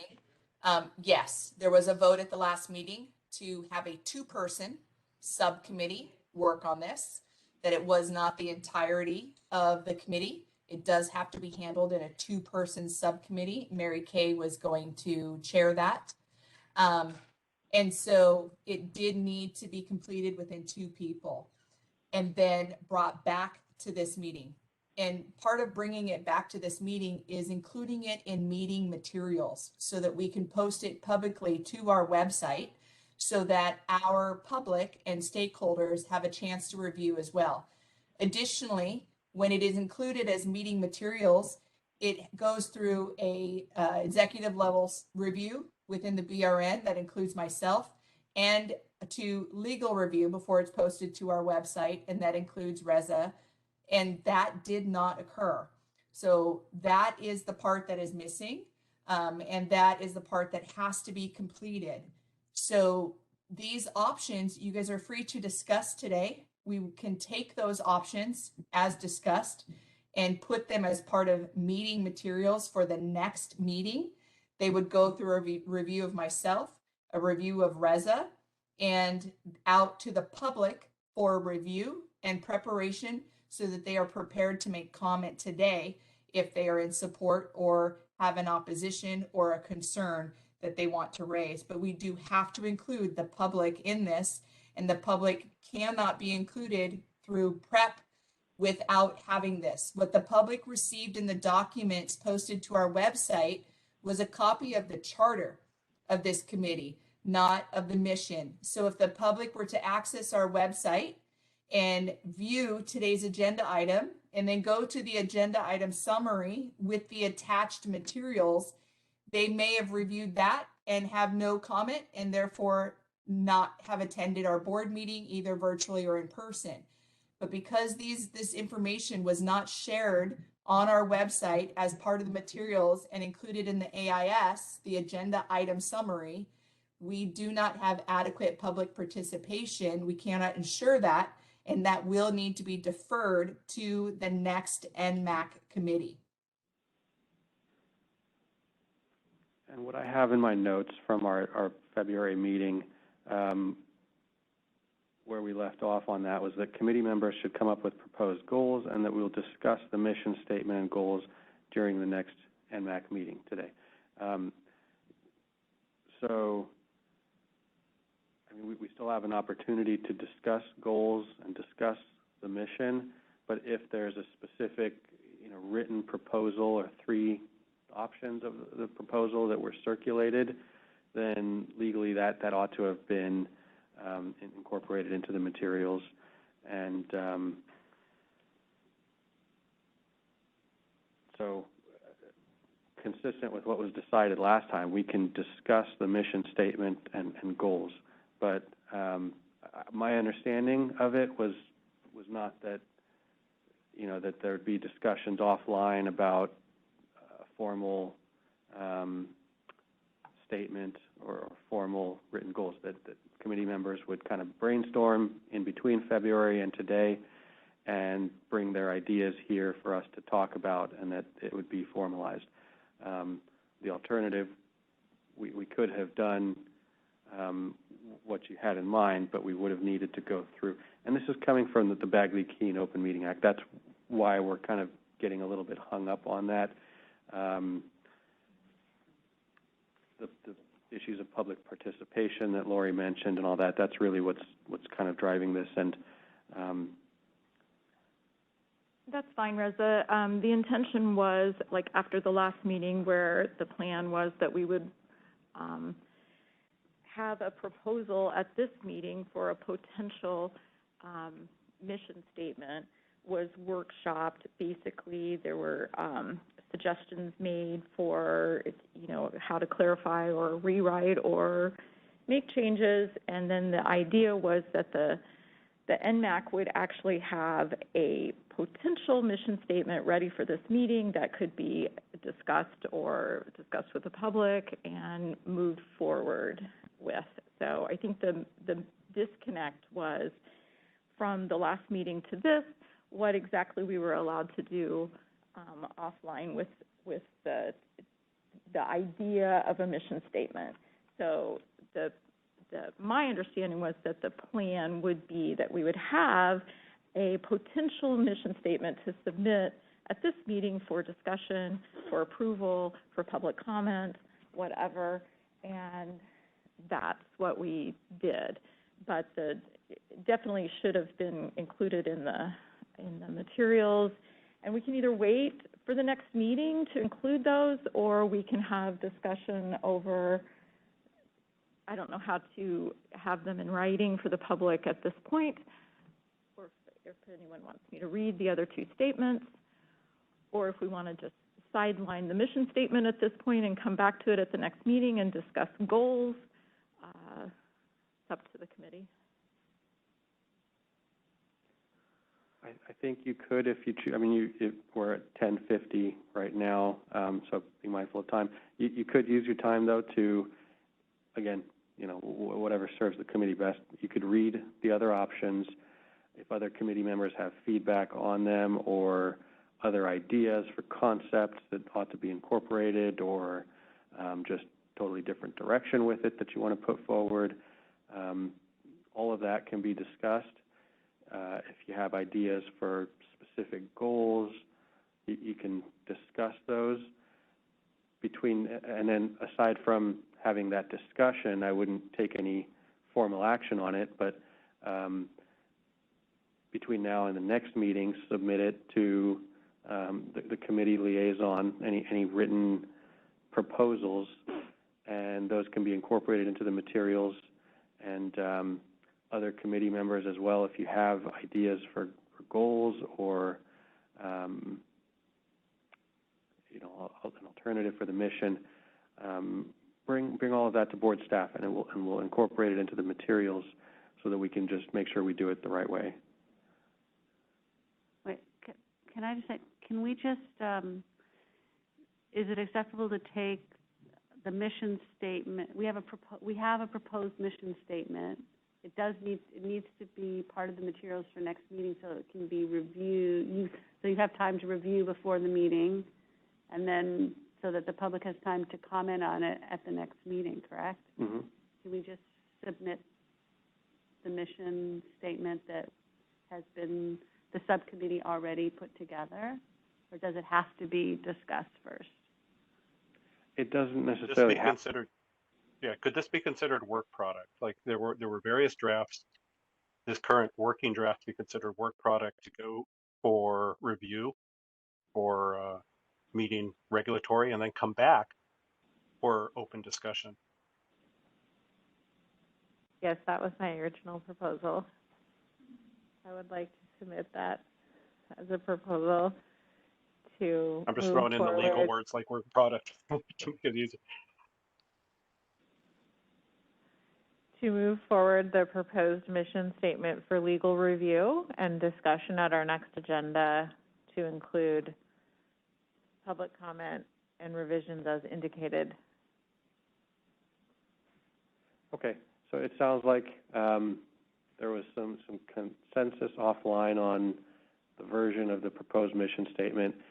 Granted, we probably should have done that during the meeting, but we can take the one that seemed to be kind of the winner and submit it to staff, and we'll review it, and we'll incorporate it into the materials for next meeting.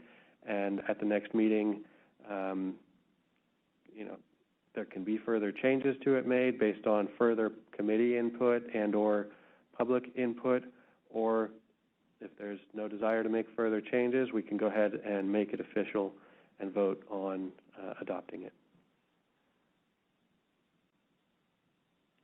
Great. Does that need a vote?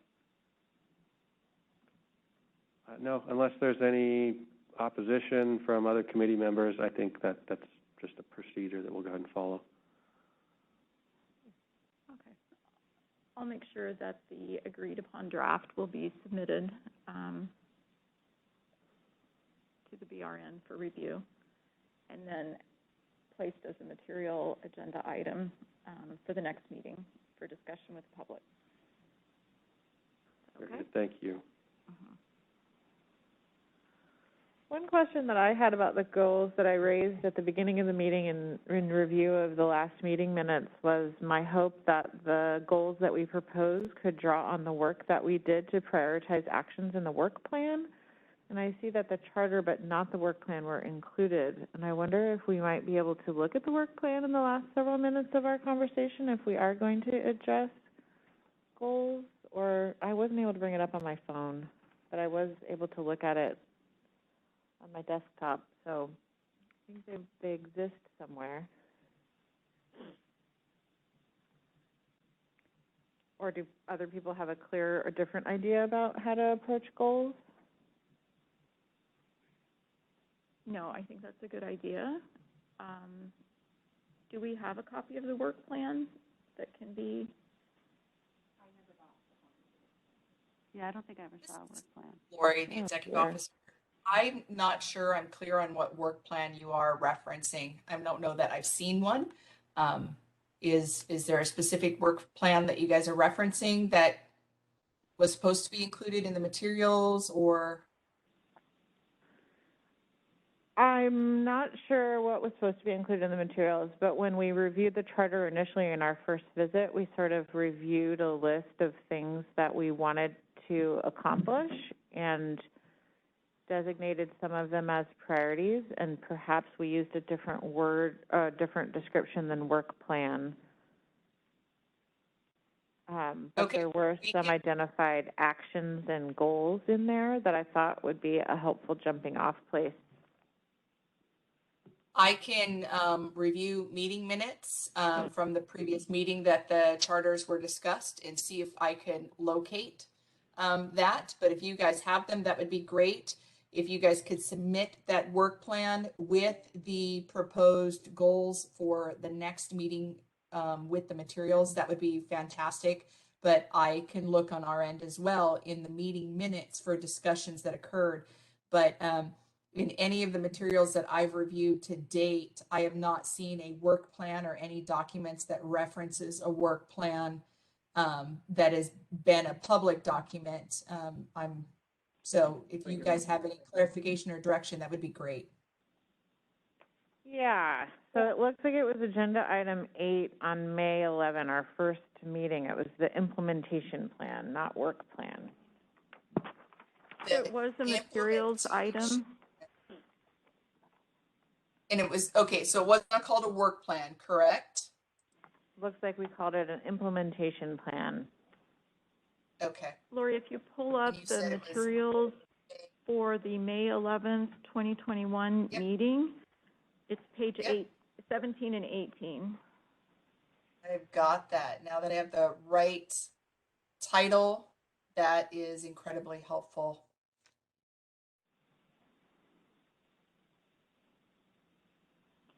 And I think that, you know, the discussion included priorities like updating the website, but my recollection was that there were some other items or tasks that we'd hoped to accomplish too. And it would just so be with helpful. this one here, I can give some explanation on what the implementation plan is. So SB 1237 was passed at the same time AB 890 was passed. We were asked by DCA to provide an implementation plan for both of those new bills on how the BRN would implement it. And so this is a document that is specific to BRN staff and not inclusive of just the Nurse Midwifery Advisory Committee.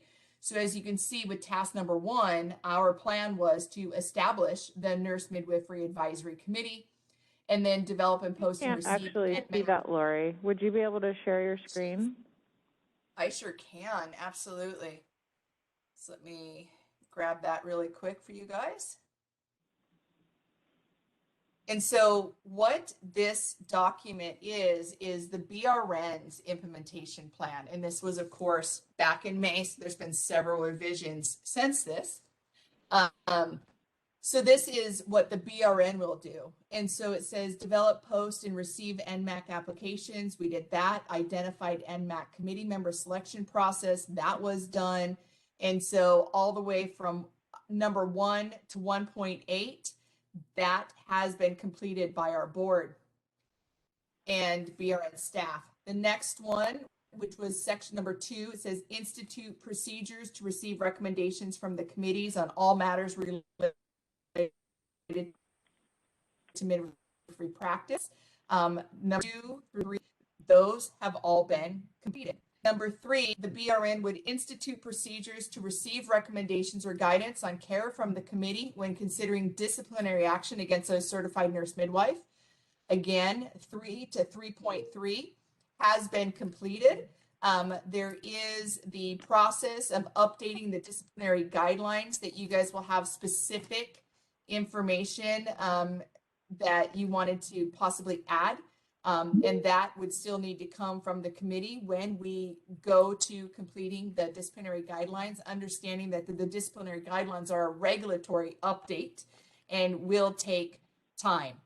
Number 4, it says institute procedures to continue receiving recommendations from the committee if the board, despite good faith efforts, is unable to solicit and appoint to the committee 4 qualified nurse midwives, 2 qualified physician surgeons, including but not limited to OB, family physicians, and 1 public member. 4 to 4.3 has been completed by board and BRN staff. Number 5 says submit no later than 4.5 years after these provisions are operative and annual thereafter a report to the legislator of the aggregate information, including but not limited to birth outcomes of patients under the care of certified nurse midwife, collected pursuant to these provisions. This is still in process. We do have a 4.5-year timeline with it. So that is 5, 5.1, 5.2, and 5.3. So that is absolutely something that you guys could look at adding to your goal. Number 6, it says take a disciplinary or administrative action against a certified nurse midwife in violation of these provisions.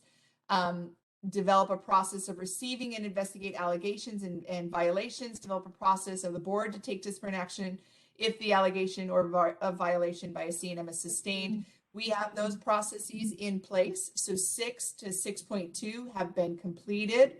7, require a certified nurse midwife who is authorized to furnish or issue a drug order for a controlled substance to additionally registered with the controlled substance review. That is completed. 7.3. You know 8 what, says Lori? I'm sorry. We're develop and having implement. trouble both hearing you, and we cannot see the small font that you're sharing.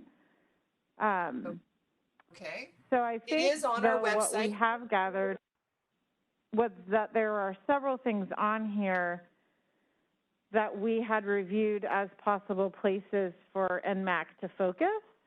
And so perhaps then what we should do is take those several pieces of focus and appoint maybe a subcommittee to look at them again, and propose some goals that could be shared with the larger group and put on the next meeting agenda for discussion, but not limited to this work implementation plan, of course, if there are other goals, but to maybe use the places where the implementation plan does include actions for Nmac to include those in some sort of 1 or 2 year plan.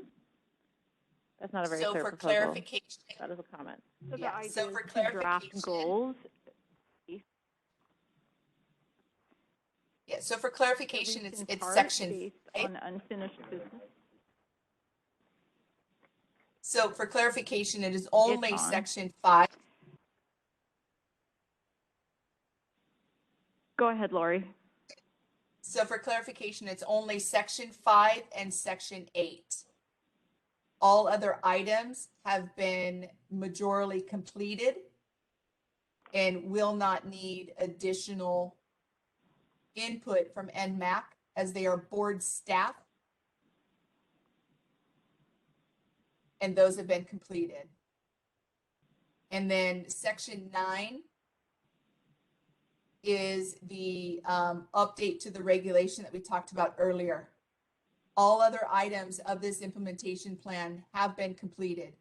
So only section 5 and section 8 need any addressed by the Nmac.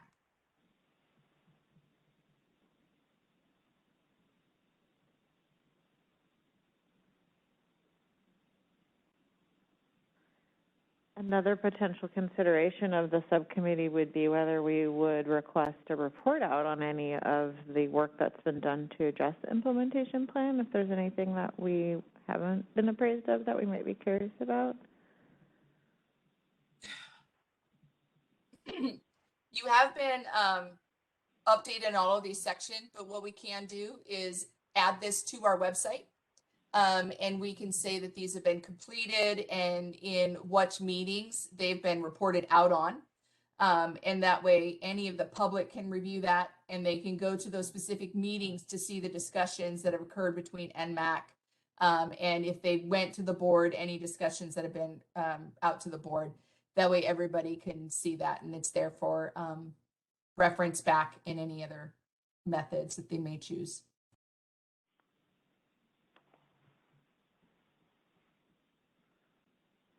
This is Reza. It might not hurt to, if the committee is interested in revisiting this implementation plan, added on an agenda item for the next meeting, we can, between now and then, put it on the website as far as what's been completed and update that, and then discuss it at the meeting. And in the vein of goals and mission, that implementation plan discussion could be a separate agenda item or kind of wrapped into the discussion about goals and where there are items on that plan that need further input, that could be, again, kind of wrapped into the discussion about goals.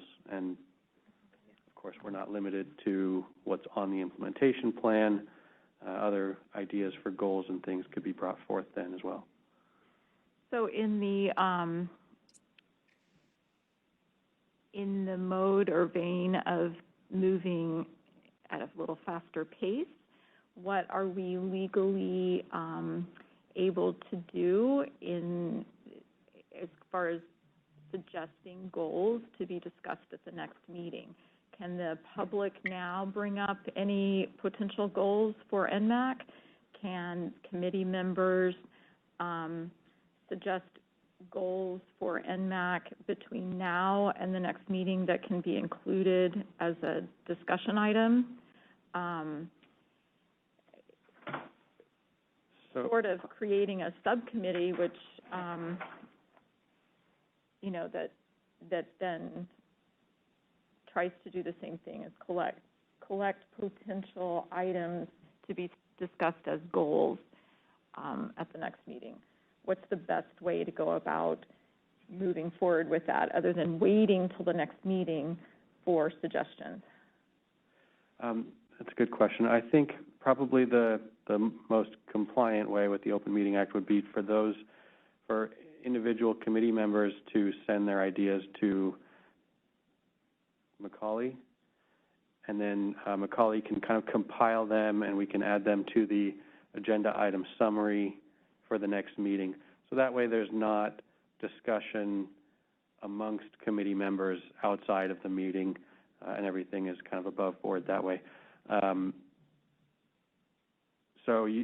Committee members can definitely think about goals between now and then, send proposals Macaulay's way, and she will compile them and kind of keep track of that. Can anyone outside of committee members also suggest goals for Nmac to be discussed at the next meeting?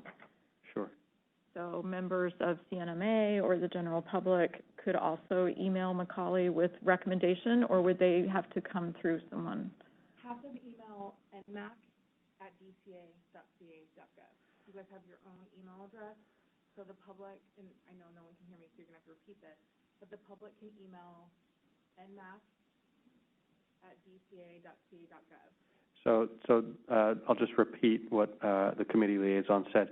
So a perfect point of contact for members of the public who want to submit goals or anything related to the Nmac, send emails to nmac@dca.ca.gov. That's nmac@dca.ca.gov.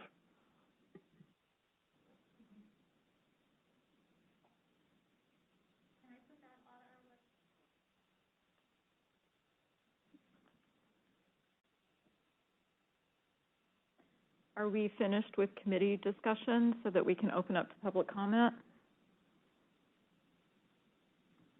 Yes? Okay, let's open up for public comment on this agenda item. We will be opening for public comment now. I will be activating the question and answer feature. Please refer to the screen share for members of the public to see how they should type in their request for comment. I've activated the question and answer feature. Members of the public can indicate that they would like to make a comment by typing into the question box, "I would like to make a comment." Please remember, you will have 2 minutes to make your comments. I will not give a reminder as your time approaches. I do not want to interrupt you nor cause you to lose your train of thought. I will mute your microphone and inform you that your time has expired, and we'll move on to the next member of the public. I'll pause for a moment for members of the public to type in, "I would like to make a comment."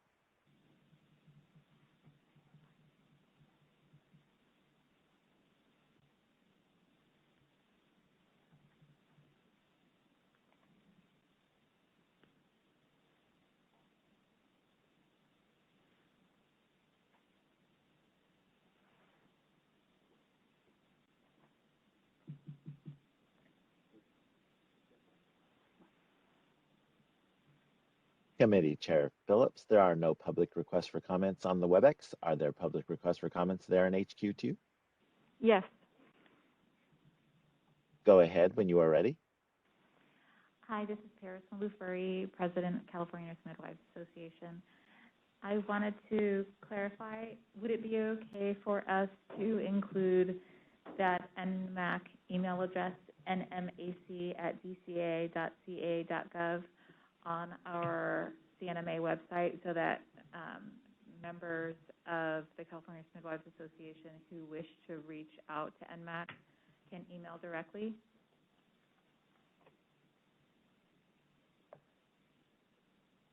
Is that email address allowed to be shared with the public?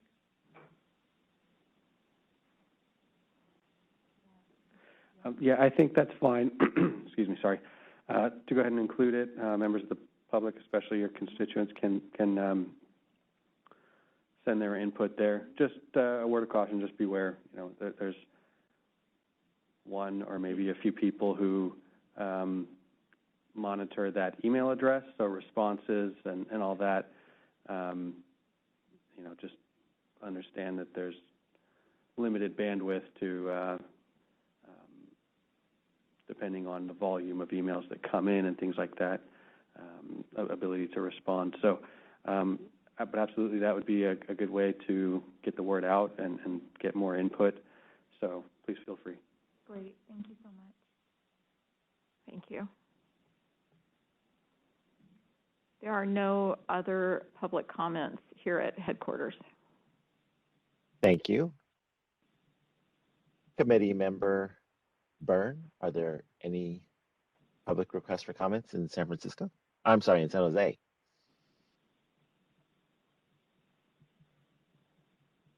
And it looks like he dropped off.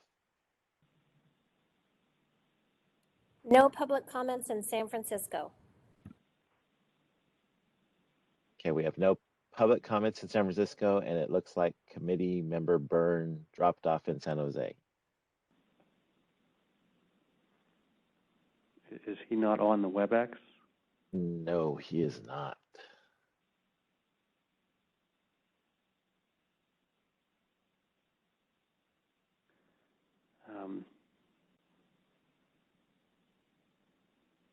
Okay. Maybe Lori, can you reach out to him or have somebody reach out to him just to verify? It didn't sound like there was anyone at his location, which is okay. So we're going to just verify what happened. The concern, of course, is just making sure that his location was kept open throughout the meeting. But of course, again, it didn't seem like there was anyone there from the public with him. So.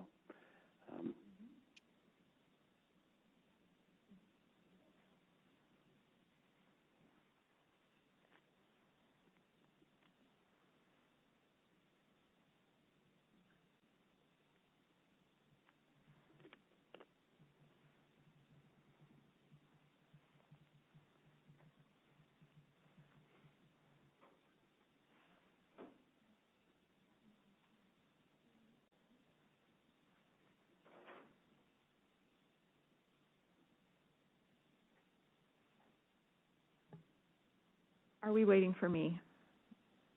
No. No, sorry, we're waiting to confirm that there's no public request for comment in San Jose. Okay, thank you.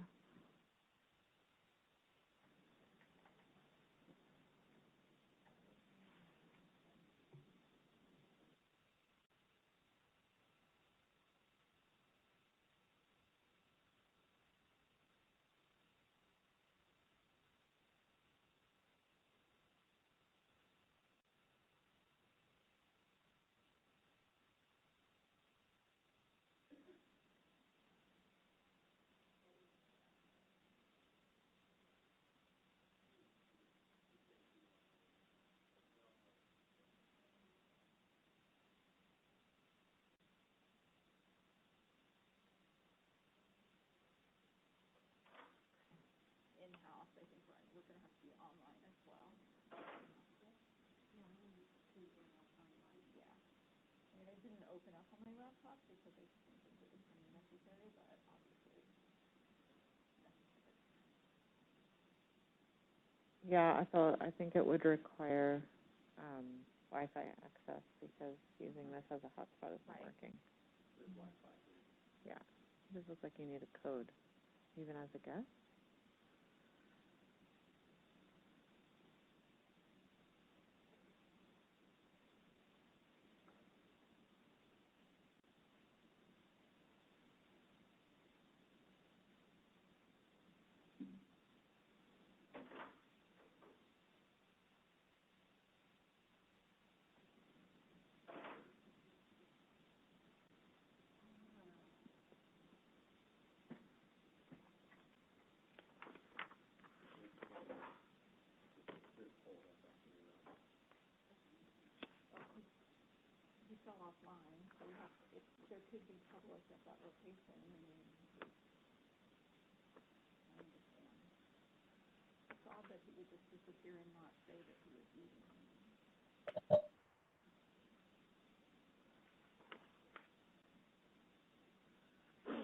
So this is Lori. Do you believe that maybe taking a recess would be appropriate at this point, or a brief break? The reason that I'm asking is with the conversation that's happening in headquarters at the panel, the public from a virtual location is not able to hear, and there is some mumblings going on that are audible. And so my concern is that the public may interpret that as not being able to kind of participate. And so I was wondering if maybe a brief break would be appropriate, or the silencing of mics. I think that's a good idea, Lori. Maybe we just take a few minutes. So, by the way, just for everyone's understanding, we're just trying to confirm that James, who's not on the WebEx, that his location remained open, and or that there were no members of the public there who wanted to voice themselves on this last agenda item. So taking a recess just to get that done would be fine. And also, our board members were just discussing trying to find I think it was the implementation plan on the website, and that was the discussion. But I did clarify, that was part of the discussion I was having up here offline, that to avoid any kind of sidebar conversations that the public is not able to observe. So would it be okay? Take a few minutes? Okay. Fine. 10 minutes? 5 minutes? 5. 5 minutes? Okay, let's take a break for 5 minutes. Okay. So BRN moderator, can you add a slide to the virtual component that mentions that we are on a 5-minute break, please? Yeah, 5 minutes or 10 minutes? 5 minutes, 5 minutes. Okay. or let's just say we'll return at 11:25. Is that okay? Thank Perfect. you.